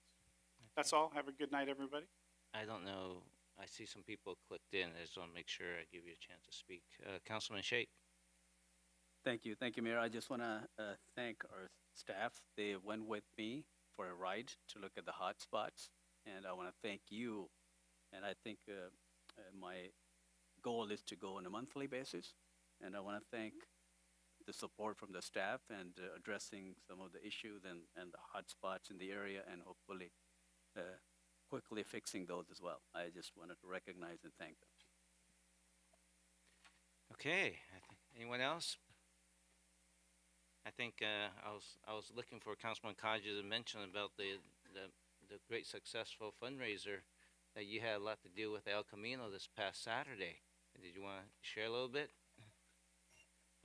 Sure. This past Saturday at El Camino College, the Marcy Auditorium, within a 2-week period, we were able to sell out the house, which is about 2,000 seats, as a fundraiser for Maui disaster relief. KABC anchor David Ono and co-producer Jeff McIntyre, both multiple Emmy Award winners, organized a program on the Japanese American soldiers who served in World War II and we're the most highly decorated Army unit in U.S. Army's history.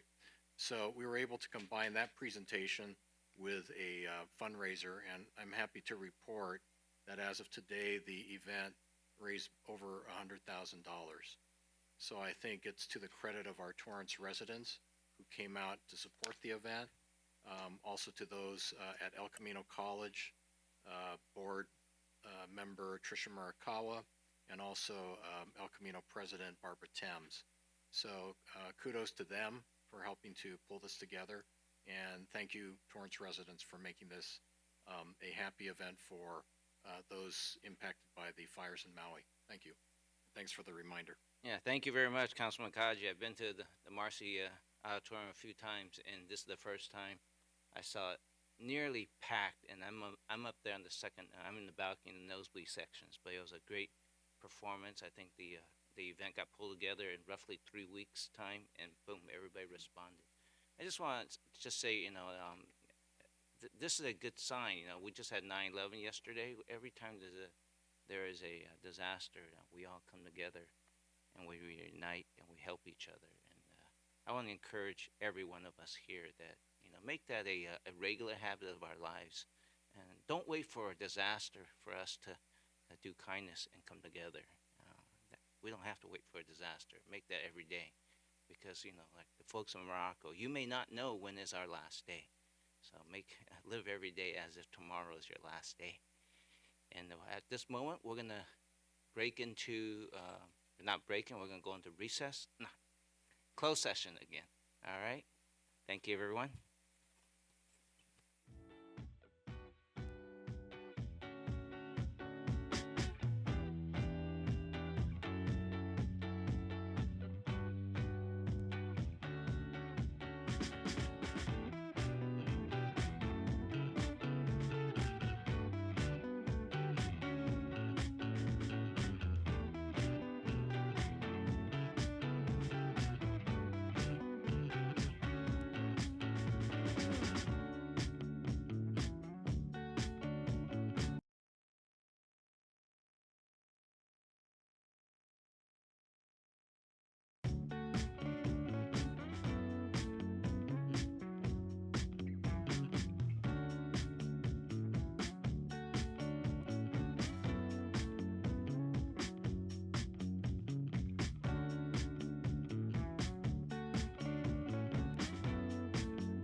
We have returned from closed session. City Manager, anything to report out?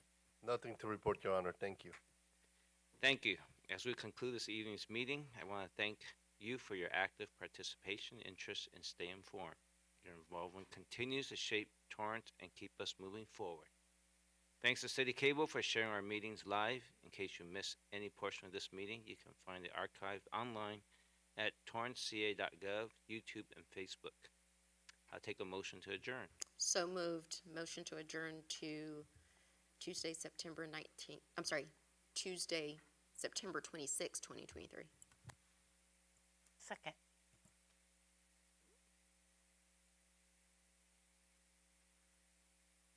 Start voting, please. Your Honor, that motion carried with Councilmember Shake absent. Good night.